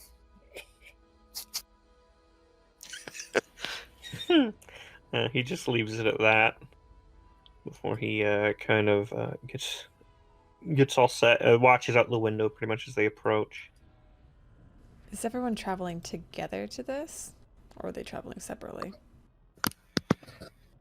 I'm assuming two different groups, right? Like, Yeah. we're traveling on one ride and they're going in the other, and we're just waiting for them before we do our thing. Yeah, you notice they're all taking their vehicles and kind of taking off together. Mr. Biggs actually rides with LTK. Angel's on a bike, and Flatline is on his own bike. After they head out, once they leave, that's when B's going to kind of deconstruct the mech back into her own bike and put it into the back of the van. As she goes inside. Sorry about that, Vax and Vlad. It's fine. Vax already knows, and, well, Vlad knows too. Here's the update for you guys, actually. He kind of, presuming that they're, like, kind of in the van, I guess, we're gonna, like, get on the way. Oh, yeah, B would be driving. Yeah, so I guess the thing probably fits in the back, in bike form. As he kind of looks to Vlad. So I didn't really get what you were getting at before, but yeah, Flatline has to die. Very likely knows about the hit on B, possibly Angel as well. So if we can, on the way out, depending on how things go, of course, I'm going to make sure to take a little side trip once you guys are safely away. I'll just dip back in, pop him, and we can go. D8, I know that you've had a past with Angel, but I have not gotten any such readings. She's jealous of B, but His eyes kind of almost narrow at that mechanically. I believe that she still she would not want to harm you, and that is also in an emotional sense. I'm not entirely sure she is the threat. You remember how I was made, right? I was not there. No. I described it at some point, I'm sure. But you also remember my chip, right? Yes. It's not the only kind like it. I'm sure that it's possible that if I was made that way, to be able to cut things off, she might have one to cut things off or redirect them. I don't know. So I'm not going to trust just about anything at the moment. Yes, but fact... D8, when you cut yours off, I get no readings. I have been getting readings off of her all night. Well, we'll see what happens. Besides, he kind of looks to Vlad again.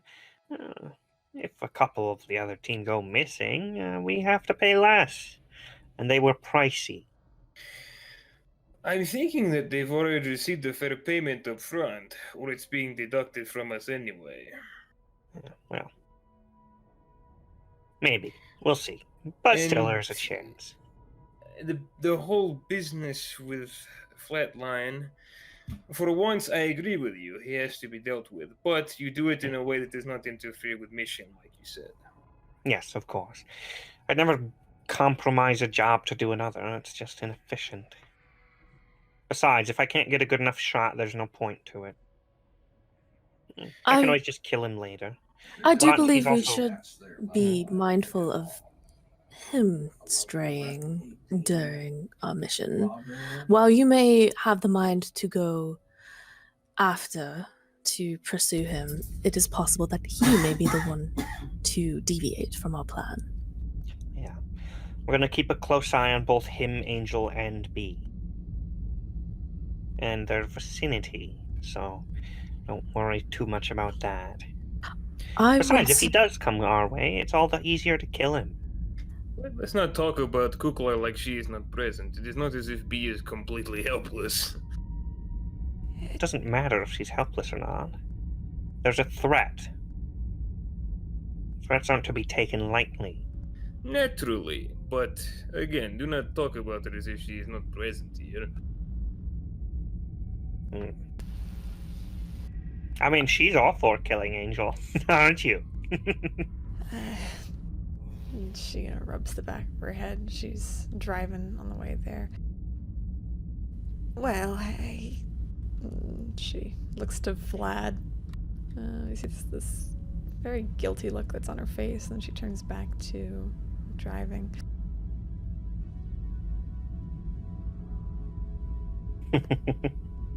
She's so jealous. It's amazing. All right. Well, really though, we do need to get serious with the mission, I guess. Besides, I don't have any more funny gas. It seems a waste to laugh without it. We're gonna have to buy more on our way out of town. However you want to spend your money. He leans back against the side of the van. Oh, trust me. There's nothing greater than killing someone laughing their ass off. It's hilarious.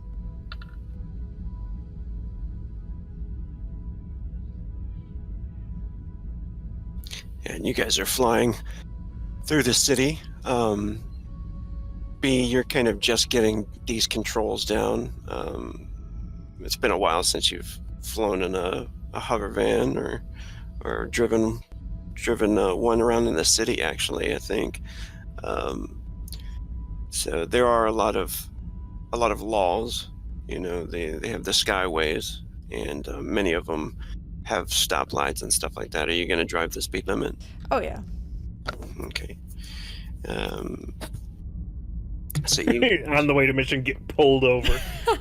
yeah, that's what I was rolling for. What seems to be the problem, officer? I was going to see if there's any random BS to happen. God, I don't even have my funny gas to get him with. That would have been great. And you guys start to fly down.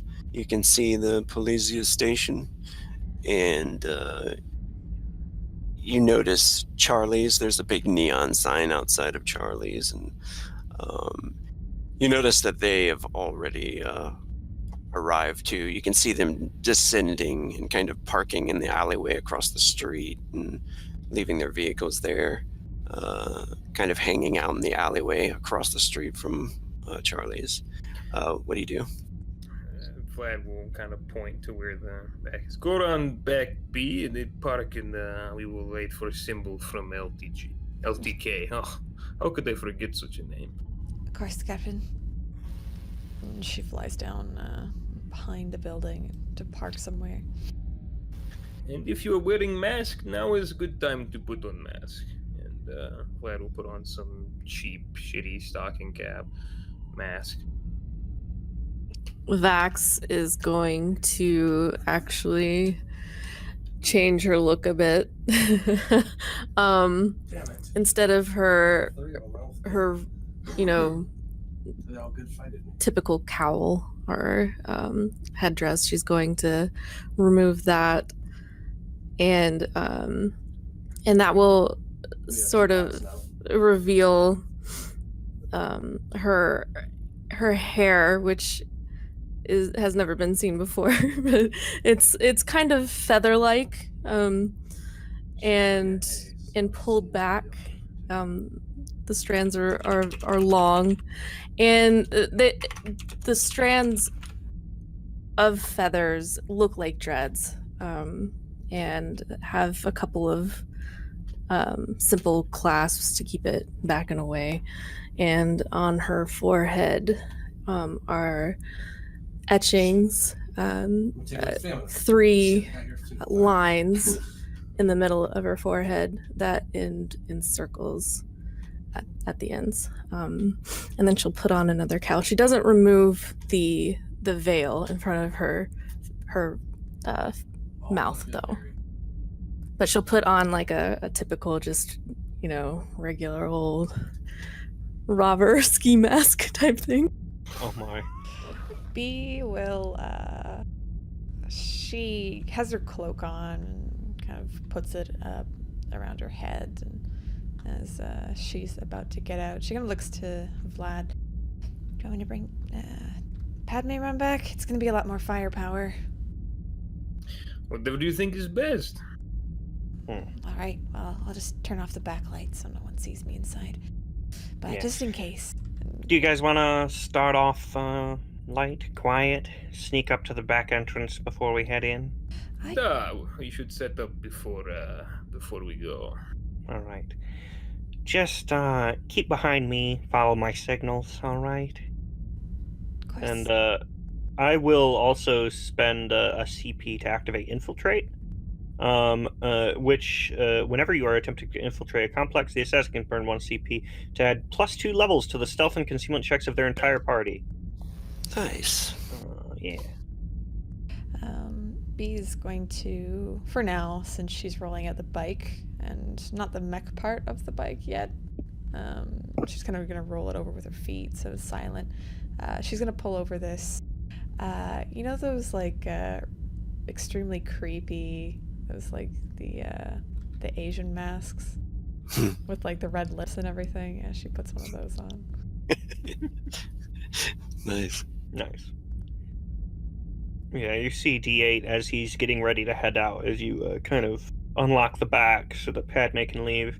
You see that kind of mechanical ripple go up. He's got his stealth gear on for the most part. It kind of changes look to blend in more like kind of normal clothing almost.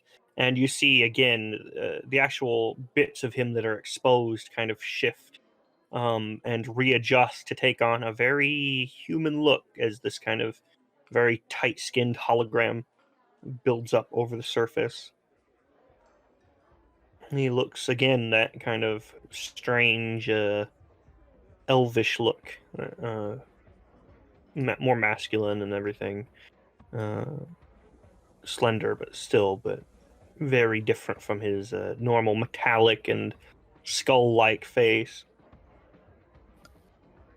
Oh. Is that a good place for y'all to park there?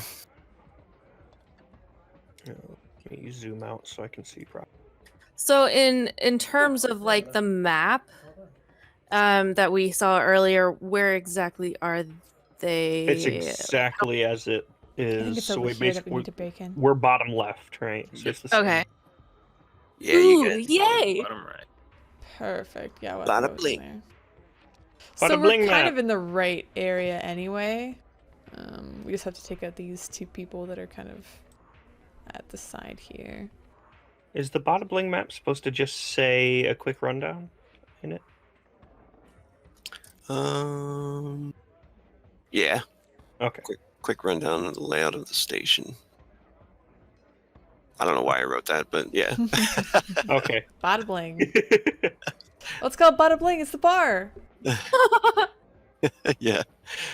Bada Bling is the bar. That was one entrance you guys could have chosen, but the back one's good too. Yeah, I think we're pretty much gonna, like we planned, skirt along this way, towards the back. There's people. But Yeah, there's people over here though. Oh, I see. Yeah. Are you taking the bike out of the back of the van? oh yeah, Okay. Do you have control of it? I do Cool. Yeah, you can put it wherever you want to. for now. And yeah, you notice the dwarfs. There's two dwarfs out there, a female and a male, and he's smoking a cigarette.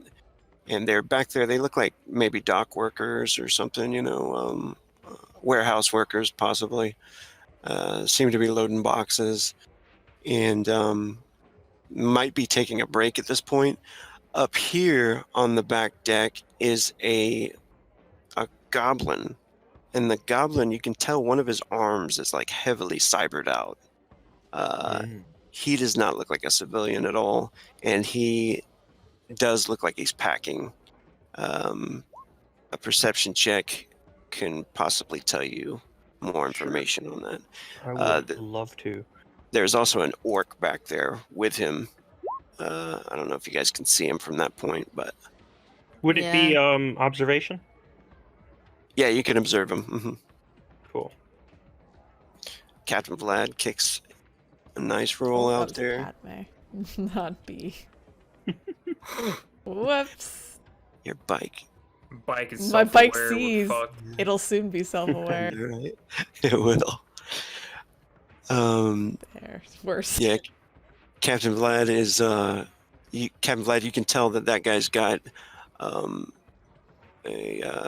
a robotic arm, probably some weaponry on that as well, or hidden within it. He's also got a submachine gun. You can see it underneath his jacket there. It's very bulky and takes up most of his jacket. It's probably like an Uzi. And you see the orc back there. He is obviously carrying an AK strapped to his back. Some kind of goggles too. If we're going to get into the shootout back here, D8, I suggest you get the little one. Yeah, I got an idea. Should be able to take a couple of them out at a time, but we want to make sure the distraction's going hardly by then. They might even head in. We'll see. My worry is the dwarves. You fine if I just kill them, or what? If they shoot at us, otherwise he's just having a smoke. Leave them alone. I guess it doesn't matter too much if we're seen. We're all well disguised. You notice the street is alive and bustling with people walking around. Just a few seconds ago, you noticed a drone fly by, a police EPD drone, but that flies off, and you can still see from your vantage point the alleyway where Alpha Team is kind of chilling at the moment. You notice underneath one of the street lamps over here, I don't know if you can see this guy, a goblin kind of appear from the crowd, wearing a long trench coat and a strange, bowler's hat type thing. Obviously packing some weaponry.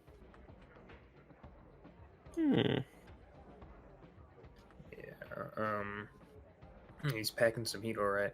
Vlad will contact Alpha. Are you in position yet? What's going on? Yo, we're ready to go.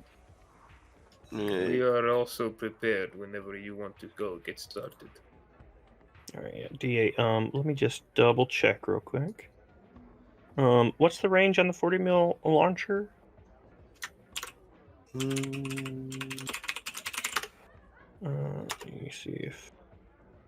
Oh, 20. Okay, cool. 20 hexes. 20 hexes. I just need to measure that out so that he's in range. As he would slink up here as the others were kind of getting set. Kind of keep at a distance, but I want to make sure he gets himself in range. Do you have any obvious weapons or?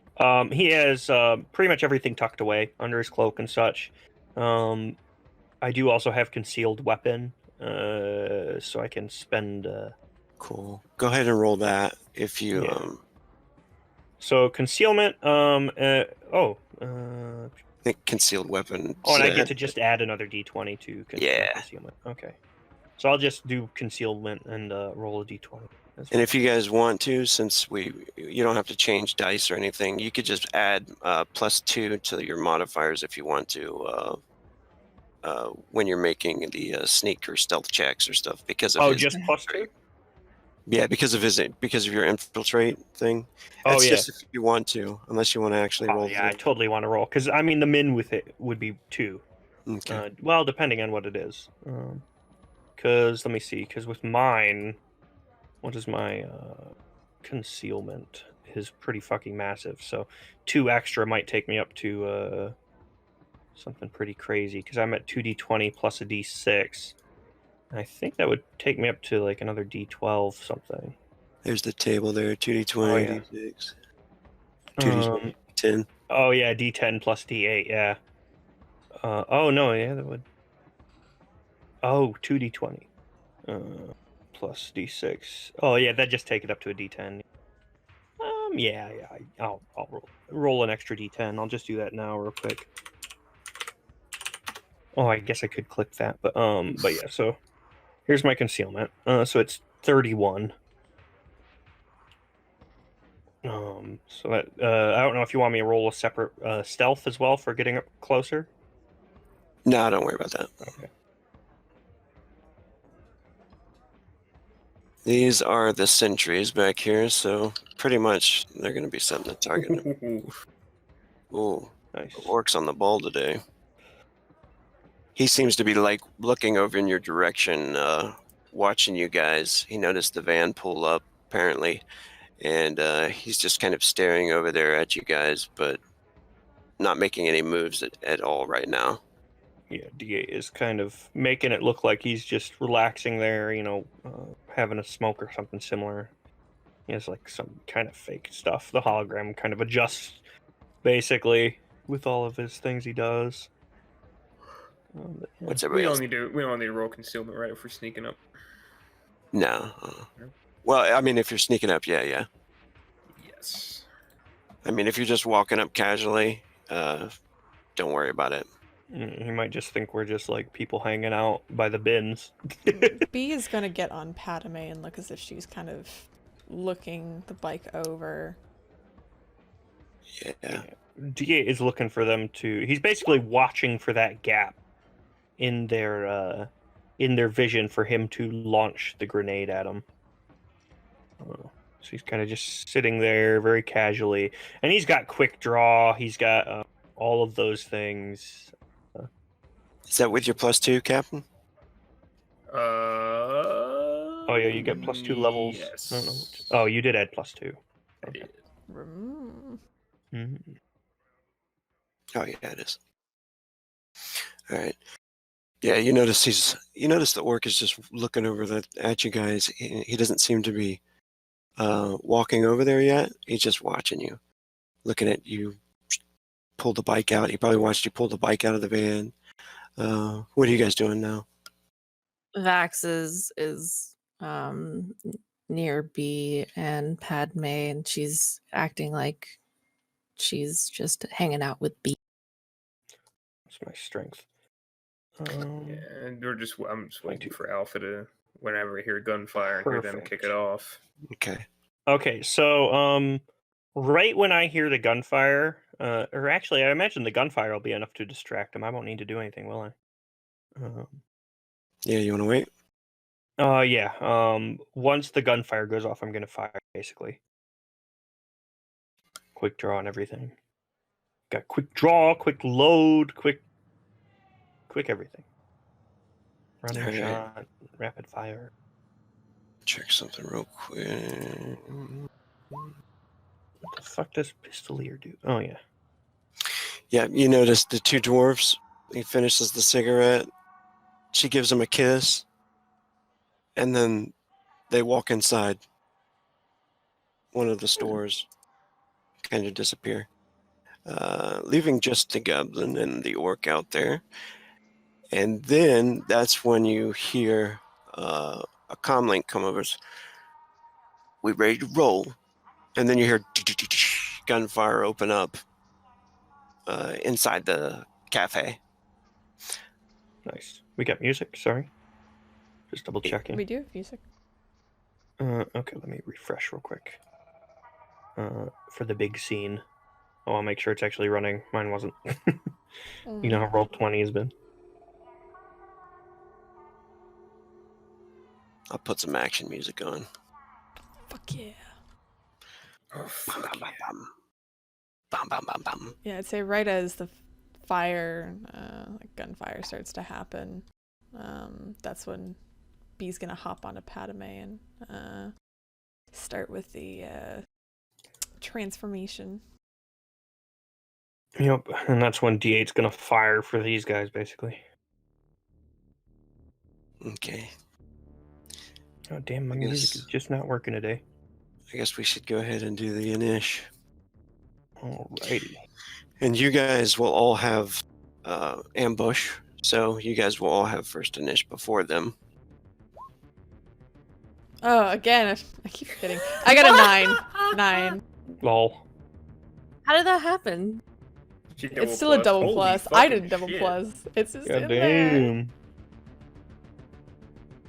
Is it on your sheet like that or something? Yeah, I gotta Yes. fix it. Hmm. I keep forgetting too. Do it.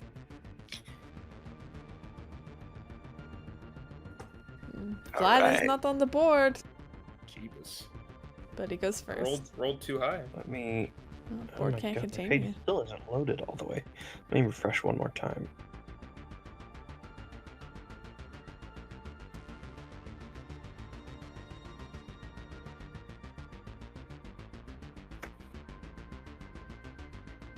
Board can't control me. Yeah, it looks like... Jeez, Vlad. Gotta go Alright. fast. What's Vlad gonna do? Probably miss, but we'll try to hit something. So yeah, he seeing that everything's kicked off and they've got a chance to get one up on these guards that are out here. He's gonna see the goblin being heavily augmented. He's probably worth something if they're giving him all those augments. He pulls out his 9mm Durham with the silencer on it and I'll take a shot. Question, does ambush, if they're shot before D8 fires, will his assassinate and everything still go off? Because As he long insta-kills. as long as you're concealed right now, so you're good. You'll Okay. still get it. Okay, cool. You wouldn't stop me anyway. Tactical burst, I think, is what I'll do. I think that's gonna go full auto. Let's see. Might be semi. Let me get an auto pistol. Yeah, I'll just go ahead and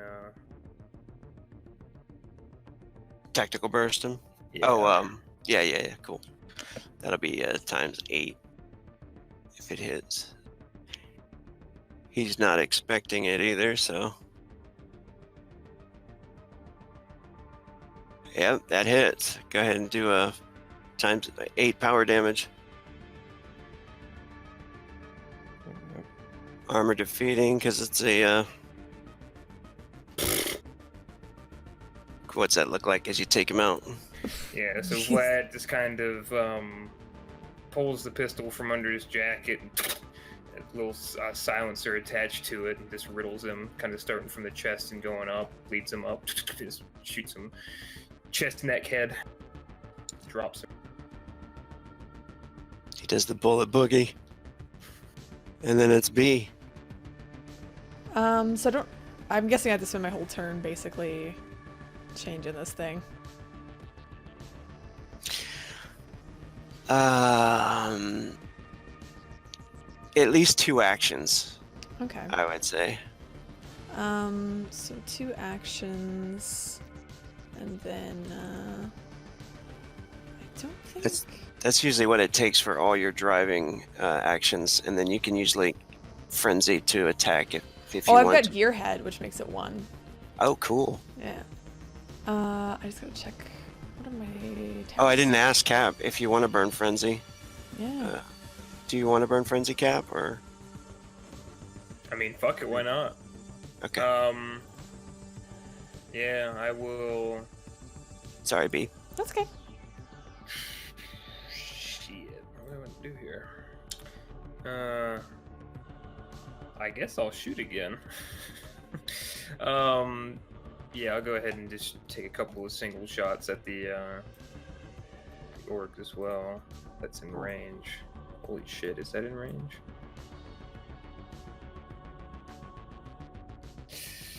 I'm wondering. Long range? It might be. I don't know what I'm not sure about the Dorum. Yeah, I think it's long range. It's range 20. It's gonna be at long range for me. So what's that penalty at? That'll be minus 21. 2. Minus 2. So it'd just be even. Okay. Yeah. So just subtract 2 from whatever this is. 17. Nice. And this one will actually get to defend.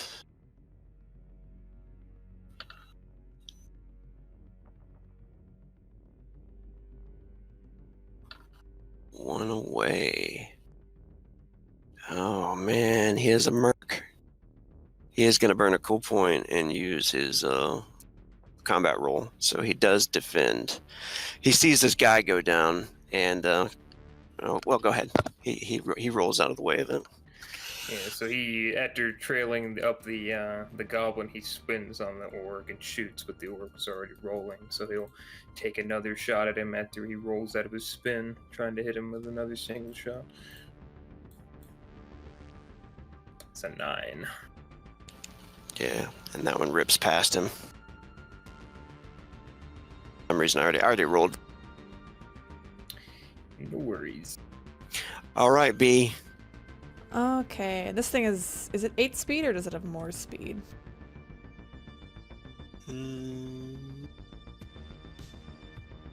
Oh yeah. I think pretty much you can go 12 on your first 12 hexes on your first when you're first starting out, and then you can go anywhere pretty much on the board on your second round.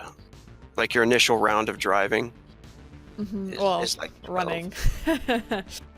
It would be since it's the okay, mech. Yeah, so I'll spend I guess it'll be 2 actions to turn it kind of into the actual mech itself. Yeah. And then because she's already inside, it will skitter, kind of crawling, and it almost kind of crawls over top of Vax. And kind of over the 3 of them, and makes its way in front and just starts laying down fire towards the goblin. And Can you roll your driving? yeah, this would be for mech, right? Yeah. Okay. Yay. Woo-hoo. I think you can buff it too if you want to, but Oh god, I have so many things to buff. I think there's like a D6 for frenzy if you want to add it to it, but that's up to you. That would be, oh goodness. Probably not gonna do that. We'll see. Okay. We'll see. So I forgot to update my stuff, but I'll roll it from my sheet. It's fine. Oh my god. Oh. What is It's this not. It's not gonna. Yeah, it's not. It's your first try. It's probably a little shaky, but it's not gonna mess up or anything. Good. Yeah, it's a bit shaky in the legs. She's not fully equipped to doing this. Out of the first combat she's taking into, maybe a little bit nervous. Pieces flying off, maybe, but so that was 2 actions. So for a third shooting action, I'm gonna use the tech fire. And oh, Alberta Frenzy to add a +1 because of, let's see, a thing for it. I think it's targeting. Oh wait, no, that's only for artillery. That's okay. There's a lot of different things that I can do right now. Oh, it's overdrive. Yeah, I see that. But I'll just fire. 18. Is this your 2 frenzy? So I've used 2 actions for kind of converting. Then I moved over. Then I'm using a 1 shooting action because she's 3 altogether. All right, so short burst at the orc, Mm-hmm.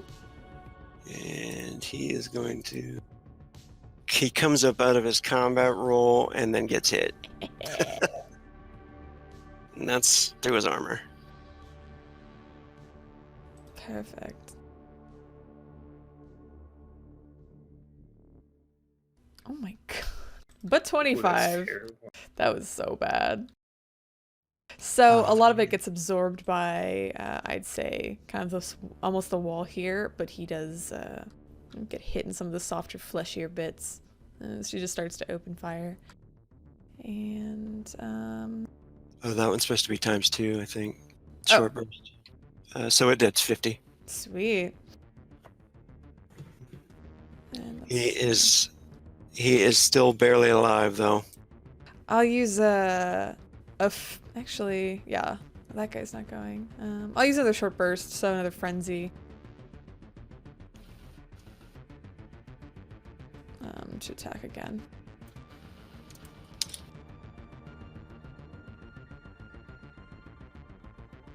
Ooh! Oof. Decimation. Oh my god. She's finally hitting, guys. Yeah. Hit or miss. I guess I never miss. Oh, Oh. Christ. And that is another hit. This is going to be power 4. If you roll min again. Go, go. Not men. Hey, there you go. Go Buffalo. What's it look like as you take him out? So, yeah. So B just unloads a first short burst against him. And then again, just firing. And it's very concentrated fire as she swings around one of the weaponry. You see the legs kind of maneuvering and hunkering down a bit to get better aim. And the thing just gets completely mowed down by the bullets from Padme.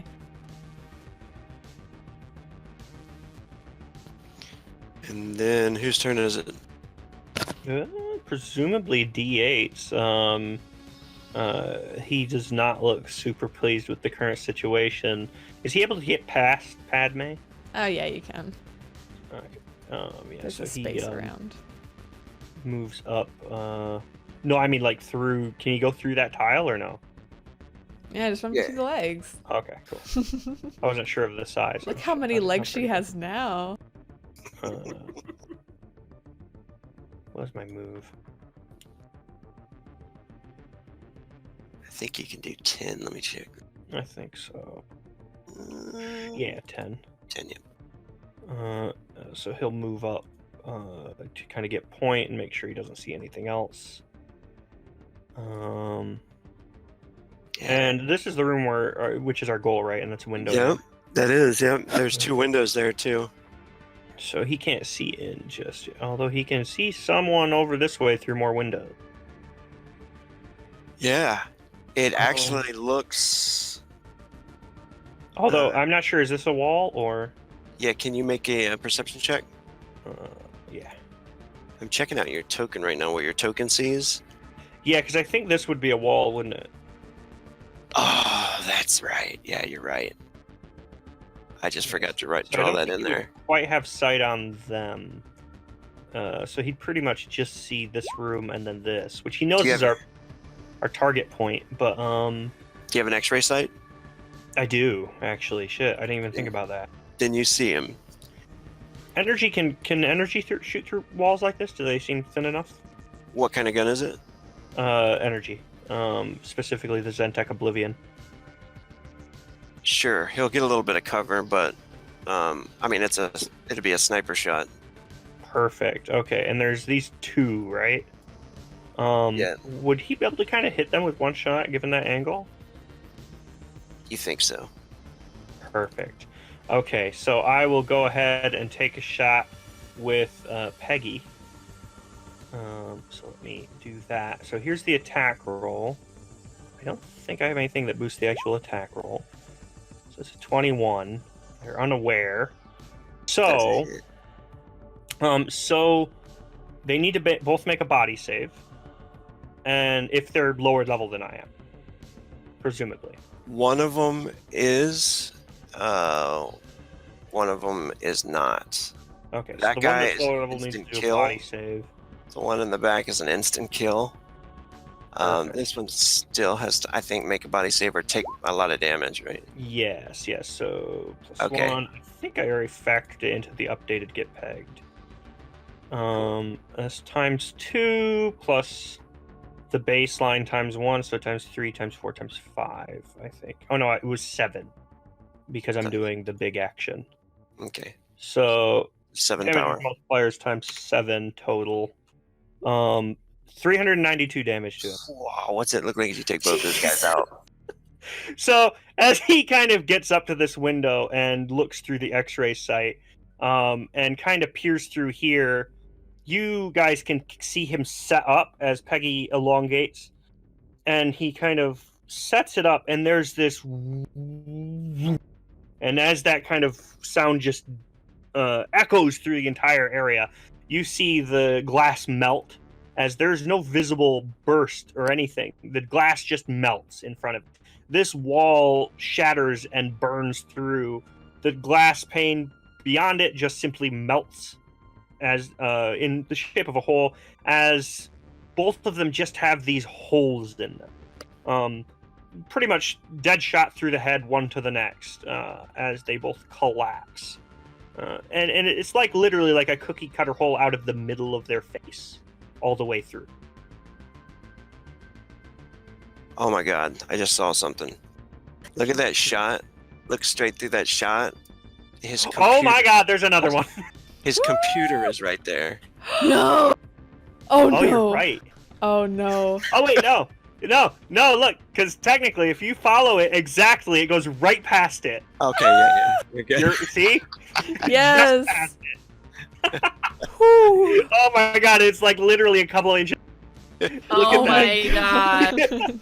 Look at Oh the my shot. god, I saw. Wow. But Holy if you shit. follow it through, there's another dude. Like What? 34 Wow. hexes up. Oh my god, there is! He just dies! Holy shit! Oh my gosh. He Body just watched save, his bitch. boss get raped. Yeah, there's another one up here. Does that one go down too? X-ray sniper shot through the wall. D8's fucking horrifying. Triple kill. No, he's good. Okay, cool. The X-ray shot through the wall. That was pretty amazing. Goes through both of those I dudes. forgot it had X-ray. Yeah. Oh my god, I love this gun so much. So the wall was intentional. Yes, Yeah, I planned that wall. plan Huh? everything. It is now. Well, combat for right now is over with. Vax, what do you want to do? Okay. I don't know. I guess like there's not really much to do other than I think she could only move up this far anyway. So she wouldn't see anybody or anything in the immediate vicinity. All she'd see is D8 making that shot. So that's pretty much all she could do right now in terms of like. Do you It's fucked up for the other baddies because they don't even know what happened. These two guys just collapsed with holes in their faces. Oh no, I know. And the gunshots are just starting to go off, so everybody's kind of like stuck in a slow motion. Like, what the hell is going on? I think what she can do is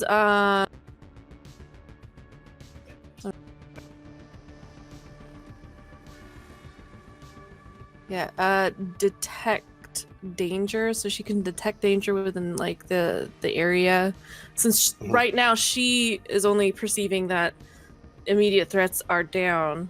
She's trying to gauge if there's anything else in the Right. vicinity. Okay.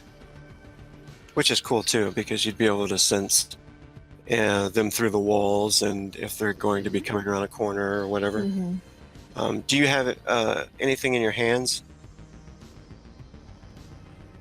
Are you casting a spell through a wand or something, or? I think she's It, using the crystal, right? yeah. She'd have that kind of, it's still in her pocket, so she'd, whenever she'd want to do something like that, she'd hold it. Okay. Go ahead and roll your casting. It's in combat this time, so you'll have to. Oh no, it's out of combat. Go ahead and just make a willpower check. Oh.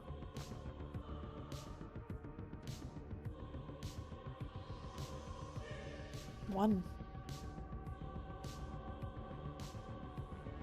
Okay. You do not sense danger in the vicinity at all at this point right now, but I think your spell lasts a little while, right? It lasts for an hour. Okay, yeah, so it'll be going off, and I'll just go ahead and tell you if you're sensing someone coming through that. But basically, when you cast it, it kind of ripples out, almost like a radio wave, and you can sense people, their fear and everything, fleeing and getting down and stuff like that. But you don't sense any danger pulses. Okay. Vlad, what do you guys want to do?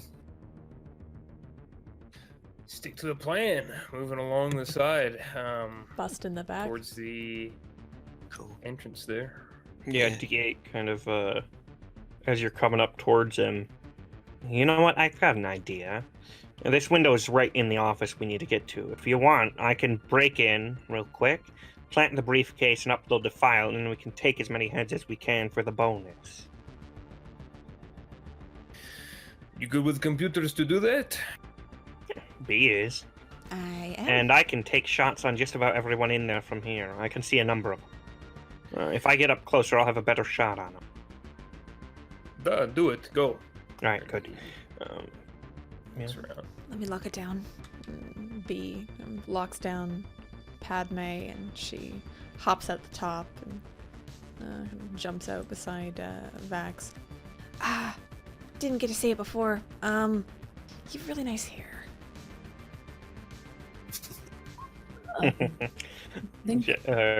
I will subject.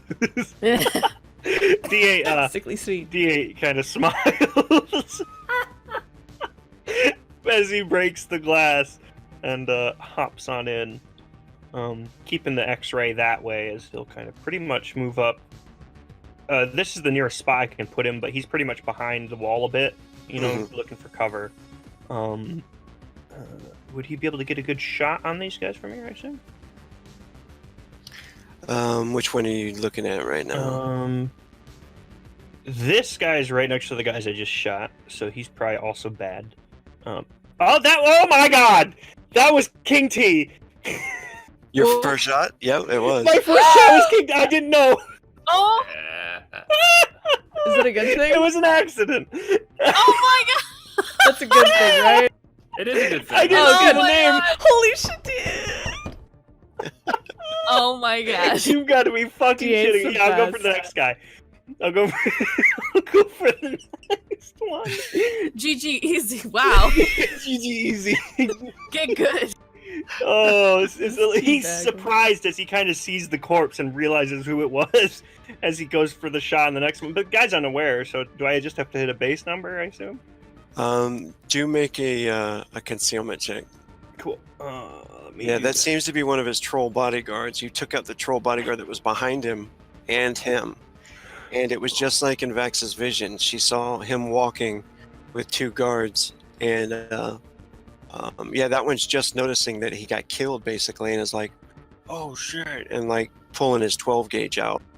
And he's looking around for an assailant. He does know kind of where the round came from, so go ahead and make a concealment check. Yep. And then I'll do another D10 for my bonus if I need it. Nice. So 40. Yeah, and you guys can hear the gunfire coming from the other place. Everybody go ahead and move to where they want to be at, too. B's gonna move a bit of a struggle. Kind of comes through the window as well. D8 probably would have tossed the briefcase like over here somewhere in the corner. So the plan is to go in here then. I know D8 was going to. It's basically we're going to set the stuff up, take the information, and then kill as many as we can for more money. Yeah, we get a bonus per head. Do you have to take the literal heads? I don't think so. Doubtful. I mean, I could. Okay. I imagine he doesn't want rooting through the entire building, taking the skull of every enemy we face. Yeah. Yeah, it's a bit weird. But Yeah. yeah, so he has to make a body. Is he lower level? Or... He is. Oh yeah, so he dies instantly. Woo. Yeah, just go ahead and roll to hit, and as long as you hit. Oh, it was an 8. Yeah, I assume hits baseline, whatever that is. Okay. Yeah. Yeah, all you had to do is roll over a 5 because there's a window right there. So you got him. He has to make a body save Yep, or die instantly. Yeah. or die. Oh yeah, I forgot the body. Die. Oh, he makes it. Legend. Makes it. I have to roll damage? Are you kidding me? How dare you? It's probably It's still. only 378. Oh my gosh! What? The fuck? Probably. He's got 145, so he's dead. Oh, cool. Okay, I should have 1 action left because that's with 2. Yeah, and if this guy, you can see him coming, he is kind of up on a second floor, so he does have a little cover, even due to your X-ray. Your X-ray usually sees through one wall, and that's kind of like a row of stairs, so it's several walls, so he does get cover from this shot. Okay, If- cool. if- How much? Is it just a bonus to his roll, or? Yeah. Okay, yeah, I'll go for it. Presuming he can't even see me, right? Probably not. Okay. Well, I'll do the attack roll baseline, 17. And then if he's lower and that hits, then it's the body save, I guess. Yeah. That's a hit. There's another Deadeye. Oh, you know what? It wouldn't be Deadeye, so it's 15. Okay. Not 17. Sorry. It's just a regular Peggy shot. Oh, what am I doing? Disregard that body save. I mean, if you want to go with it. Hey, Nice. Cool. And how does that look? Yeah, as he kind of sees another dude up in his line of sight, he gets the good angle that whoosh, again echoes out through the whole place as the stairs themselves you see start kind of burning, bursting, little shards of stone blasting out as well as melting at the same time, little shards of magma basically go flying from it as then it just right through his torso. Cool. Kind of cindering hole. What is what's the captain doing now? Captain would have boosted Vax in, and then he's keeping lookout. He doesn't see a point of having a whole lot of them in there at the same time. So he's keeping lookout and just kind of going over comms to his team only. Hurry up, get it done. Don't know how long it's going to be before the police come. I mean, it's been about 20 seconds, and I've already killed 4 of them, so I'm feeling pretty good. Yeah, you notice D8 and B, you notice 2 of them run by right after you kill that mage on the second floor. He was like starting to walk towards the steps when you took him out. You notice 2 orcs run by towards the cafe. They went into the cafe. You still hear gunfires. And B, what are you going to do? B is going to hurry, kind of push past D8, squeezing by him and running right to the Yeah, computer. he's kind of more like right there almost, but up against the wall pretty much. Yeah, and he's kind of keeping Overwatch for you. Vax is trying to position herself to where she can be hidden, but still detect, still trying to detect any sort of threats that are coming by so that, they won't be caught off guard. Yeah, and in fact, if we have a chance to move, D8 will move up to a better position, like right behind this wall here. And B, you get to the computer. Yeah, she's gonna upload the file. All right. Do what they And you take it easily, just jack it in. It's all set up to hack the software anyway, or upload automatically. So you can see it starts to upload instantly. The briefcase has been planted. File is uploading. It's going to take just one round, perhaps a couple of seconds. Let's have everybody make one more initiative roll to see if anything bad happens. In before a double zero. Hooray! Oh, 7. D8's feeling so good after this. Jeez, DA. He is in full murder high. Love it. You know, I was so worried. I was like, oh man, I still don't have a lot of like offensive spells yet. And I don't think I need it. You really don't. So Heal when he us, does it'll be fine. his big shot, it does like that's like average damage. Average. Average-ish. Amazing. His average goes up to like or the high end he can get up like 470 or something. What in the world? With if he once his next level comes, if I go for the upgrade. I By want the this time gun. he's like higher level, it'll probably be a good like 600. Jeez. All right. He's terrifying. And it is. You notice a goblin come through as you're watching. You're taking Overwatch. Everybody's rushing around doing their stuff. You do notice that a goblin runs by, and you can see she was casting magic, and there is a flash off in the corner. I don't know if you can see her. Yeah, I from can right see there. her very Okay. well. Is she too far away for me to detect danger? What's your willpower? And Oh, she is so within range. Oh, I see her. So it's very usually 113. You have higher than a 20. Oh, I'm sorry. Where is it? Willpower is 20. Oh, right on it. All right, so you detect 4 orcs in the vicinity, and then you detect a 5th one pop up right next to the other one. And that's right as the flash of magical energy was going off. Like perhaps she's summoning something in that room. I would relay that to D8. Oh yeah, he's And I would do it happy. telepathically. Yeah, he's happy to take the shot if he has the opportunity. And it is D8's turn. Alrighty. Yeah, he'll go. He can't not go for the big one. So 14, presuming he just has to hit a baseline. Yeah, Thanks let to me the see X-ray. if 30% chance there's any innocence in the way. Nope.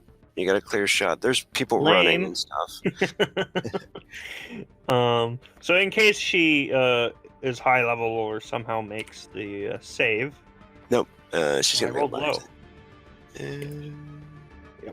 Another hole punched. She does make the body save. She is still killed though. What's that look like? Yeah, another hole punched.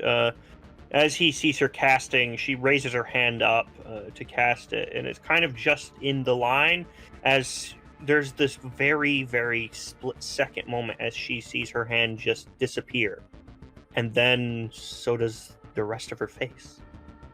As she falls down dead, and, there's not actually much of a splatter of gore, just that singed smell and all the other terrible goop left from the brain matter beginning to spill out. Yeah. He is also looking out. I don't know how much I can see past. Oh. Yeah, you notice the kind of like a wind pick up and the tables start to move around in there in that chamber right after she dies. Oh, did I cause her spellcasting to break or something? Well, B can sense that danger gets stronger from that area. Vax? Yeah. Oh, you're Vax, sorry, yeah. He suddenly has spidey senses. Whoa. Can I see also, because I can see through at least one wall, right? Am I able to get a good view on anything else beyond there? In that kind of area? No, I can't see not that, yet. technically. Okay, cool. But I can see that thing, and that thing looks bad. And it's still sticking around after she's dead, so he's going to assume it's going to keep doing that. So I'll take one more shot. Okay. Just a regular shot. Go. Actually, I guess I can use Frenzy for another Deadeye, can't I? Yep. Sure. You know what? Sure. It'll take me down to 14. Only 14 Frenzy. That's sad. Oh Here we my go. gosh. Frenzy's a good investment. I have I love 9. Frenzy. I keep getting 10 Frenzy for level ups. It's great. Nice. Oh, nice. So 17, presuming that hits. So another 2. Oh, I rolled real low that time. Oh, that's low. It is really low. Oh, but Says- it dodges. It does make its body save. Oh no. It takes 294. Cool. All right, yeah. You your X-ray sight, and you can see like part of its arm and stuff, and its chest as it's starting to like rip up the room. It looks like some kind of air elemental. It blasts through its arm, and you can see its arm and pieces start to come together. And it turns towards the direction of where you're firing from. Oh my. You still hear some gunshots going off in the cafe and shouting. And it is B's turn. What do you want to do, B? B's gonna finish the upload. Cool. And it does. It finishes up. Like 100% uploaded. Yeah, after that she'll kind of remove, I guess whatever USB file that they had to bring along for that, make sure it's properly disconnected, and kind of look up. Alright, are we, we've done what we need to. We going? Briefcase. Already Briefcase is in. done. Now let's get out of here. Are you sure? I can probably get a few more hits. Although part of there the is this job is weird done. wind thing looking at. Oh, well, let's retreat and go. Alright, you guys get in the van. I'll go get our friend. And you see him go to rush in D8. very Perhaps- quietly. D8. You'll be fine. I'll be right there. Pull the bike around and I'll jump out. It's gonna be the van. Same difference. Fine. And yeah, am Wait, I I free would to move or advise- do we want to go? I assume it's going with order. Yeah, we're doing the Inish still. Yeah, then she'd kind of come over to the window then for her turn. All right, cool. She gets to the window. Yeah. It is the shaman, but the shaman's dead, but its elemental is not. The elemental comes rushing out, and it no longer has control, so it's going after the first closest.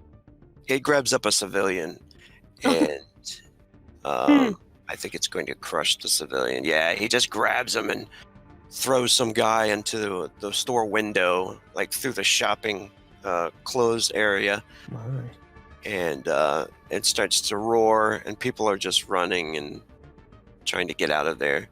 Does it look phased at all from the shot? It does not. It looked like it wounded it when you did shoot it, but it doesn't look like it's like bleeding or anything, of course, because it's pretty much just like a composed Mass of air, like yeah. smoke and wind. Yeah, kind of like the light is its eyes, the purple light, and the teeth. You know. So you'd have to kind of disperse it somehow in one good go, presumably. And now it's Vac's turn. Yeah, so it being an air elemental, there's nothing to really. There's nothing. How does it work from a physical standpoint? You do know that you can destroy it with energy. So if you have something, lightning, electricity, fire, energy, Would the plasma count? yeah. Okay, so that did hit it. But you might not know that, but I think Vax would. Okay. She would relay that information to D8 if because it seems pretty important. Yeah, well, one way or another, the thing didn't seem to be too worried about it. I'll give it another shot if I need to. Alright. It will be a threat to you if you do go out there. Well, let it pick off the civilians. Of course, Vax doesn't feel too great about that. But I'm not sure that she has anything that would actually be. I'm looking through her spell.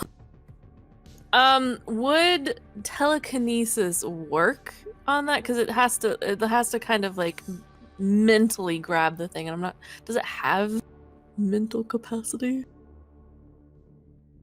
You think you could grab it? Okay, she's going to. Yeah, she'll. But She'll get to it. But I mean, it's wind. If you grabbed it and you mean like just maybe tear it apart, you could try something like that, perhaps, or. I think she means mentally. Well, telekinesis. It's the two things where, and it's the only one that I really have. That the first action would be to grab it. The second action would be to throw it. Yeah. But I'm not sure if that's a thing that can happen because it does. I mean, it's air. Flip a table like a fan and like fan it away. Yeah, well, I guess yeah. What is in the vicinity that like she could? There check are at? tables. Yeah, there's tables. There's cafe tables and stuff like that. There's a couple. Looks like a woman and a kid hiding under one, kind of near the elemental. Seems to be going for the first thing it sees. So if you can kind of push it out of the way towards other baddies, I mean. You notice danger that way. That's where the orcs are. You can sense them over there. Okay. So if she feels like she can grab the air elemental, because I mean, she could grab something and try to hit it, but. It's up to you. Do you want to grab the elemental itself and throw it somewhere? Yeah, I think she'll try to do that. Okay. Go for it. So I have to do That is a gray spell. Do you have any pluses with gray spells? I did what you suggested. I did the 30. Mm-hmm. So I think it brings it up to a 0 or +2. Or +1 actually. So I'm not sure how that affects anything when So I go ahead and roll a d20 and it'll be +1.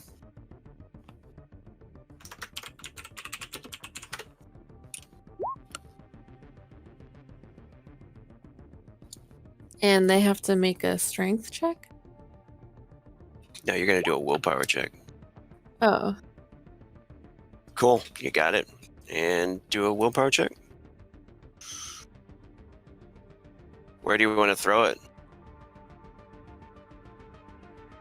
Oh, she's gonna want to throw it in that direction towards the danger that Pretty much right on the orcs. Oh, lovely. Nice. You do. You throw it in that direction. What happens there? So she points her hand out towards the air elemental, and with her mind, she grabs hold of that air elemental. It kind of, the wind seems to be sort of suddenly encased in an odd sense, and then with a blur of motion, all of that force is thrusted to the left side and out of sight. You hear shouting in the goblinoid tongues, and Ah! Shotgun shells going off. Is it D8 again? Is that wrong? It seems wrong, doesn't it? Yeah, because Actually, we're out of combat. Go ahead and go, guys. What do you want to do? Bee's gonna get out the window and she's gonna start, she's gonna huff it to Padme, kind of swing herself in, having the back closed around her, and then put it into the back of the van after transforming it back into a bike. Alright, cool. And what are you guys doing? Oh, I was muted. Sorry. Yeah, Dia was. He's gonna call to Vax. Keep an eye on B, right? I'm gonna go take care of our problem. And you see him as he kind of begins to step out quite quietly, kind of trying to blend in amongst the screaming crowds. He's going to toss smoke. So how many do I have on my? Plenty. 10 of them. So it's up to 5. It's 1.5 to 5. I assume that is that. Do I roll to see how far it goes, or that's the way it's listed in the thing for the radius? Oh, it begins at 1.5, yeah. Oh, from the center of the grenade. Yeah, and then next round it'll grow, and then it eventually ends up Oh, at I 5. see. Okay, yeah. So he wants to get one. Pretty much. So one here, because that'll cover all the way up to here, pretty much. So like one right here, pretty much, to cover this area. One up here to cover this area, and kind of that should be good for now. So he tosses a couple of grenades. So yeah, like one here. Okay. One like right here, basically. So it covers like this whole section, right? That I'm highlighting. Basically spacing them out enough that it'll cover that. Alright, you start throwing them out there. Canisters. Yep. And then he just runs. And he's going to get up there so that he's in it and looks through his scope. Once he's in kind of that little grenade section. And he's going to try and use the X-ray and look for flat. Oh, okay. And what else? What are you guys doing? Where's Vlad and Vax? What are you guys gonna do? So Vax, she'll relay to D8 telepathically. Don't be stupid, but let us. You know how to reach us if you need backup. And she's gonna go for the window and jump out with the help of. Yeah, Vlad will help Vax out. And start heading towards the van. All right. Yeah, Vlad, you end up getting to the van. You can hear police sirens like very far off at this point right now. But they are coming, at this point. And then LTK comes over the comm. As B, you notice up ahead what looks to be like a fire blazing out of the windows of this cafe. People are all running out into the streets. You notice LTK is standing out on the sidewalk and still firing his gun. And you also notice Flatline running towards his bike. He's kind of like just a slow jog towards his bike. Where would the bike be? Because I can see out through here. I don't know if it'd be anywhere near there. Yeah, you can't get a shot on it where he's at. You hear a couple more gunshots, and it seems that Angel is probably the last one out of the building. but it seems to be that like they're all getting out of there. D8, you missed your chance. Get the fuck out of there now. Yeah, D8 comes across the comms. All right, damn it. And he's pretty much gonna book it this way to get out through here, and pretty much keep the van there. I'm on my way. And do I have go to just book it? the rest Yeah, of the you're way? good. Yeah, and as he kind of runs and bursts out this window, and kind of gets on the side of the van, pretty much where you can step up on. Can he see them from here? The only person you can see when you reach that point is Angel, and she's standing over by her bike, about to jump on.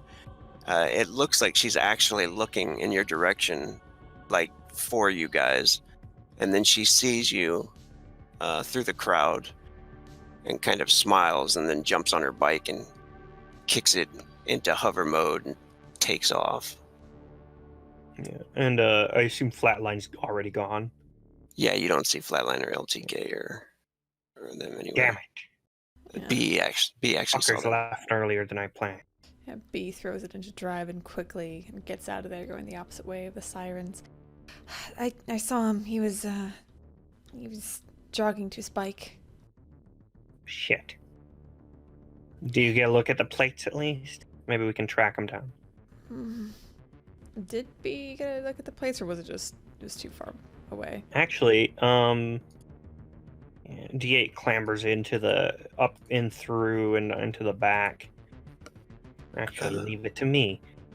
I'm going to give you some cords soon. I was going to say I do have my hunter's thing, hunter senses. Okay. Which base target of 6, further away the higher the number. I assume they're pretty close because this is on like even a planetary scale. Jeez. You saw them. But You saw him take a right, pretty much down the road to the right. Yeah. You saw which direction he took off in. All right, B, do me a favor and circle around as best you can to cut off his route. I'm going to try and get a location precise. All you have to do is take me past a street parallel to him. okay. Yet. What? You applied our contacts to figure out where he is. We need to get the fuck out of here. We're not going to engage in some chase. We don't need to engage in a chase. We can get out of here while following parallel. Yet. B, get us to safety. Damn it. Okay, Captain. And she throws it into gear and gets them out of there.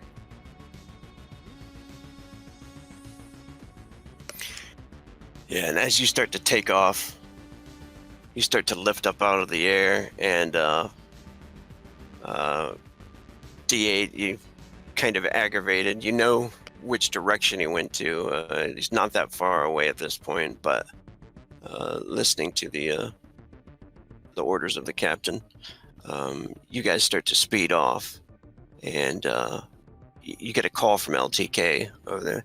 You can tell they're all pumped, full of adrenaline, and LTK's like, "Woo! You guys make it out all right?" Everything went well. Even Big T is dead. Oh shit! I never even saw that asshole. They took care of him. But everything else taken care of. That uploaded, briefcase in position. Well done. He says, "All right, man. It was nice working with you. I'll talk to you later then, I guess." До свидания. And right as you're about to hang up on the comm, lights flash, kind of shimmer through the van, and you notice several vehicles pulling up behind you. These do not look like orcs at all. They look more corporate and heavily armored with nice weapons, but that's what we're gonna call it for tonight. Ah! Chase,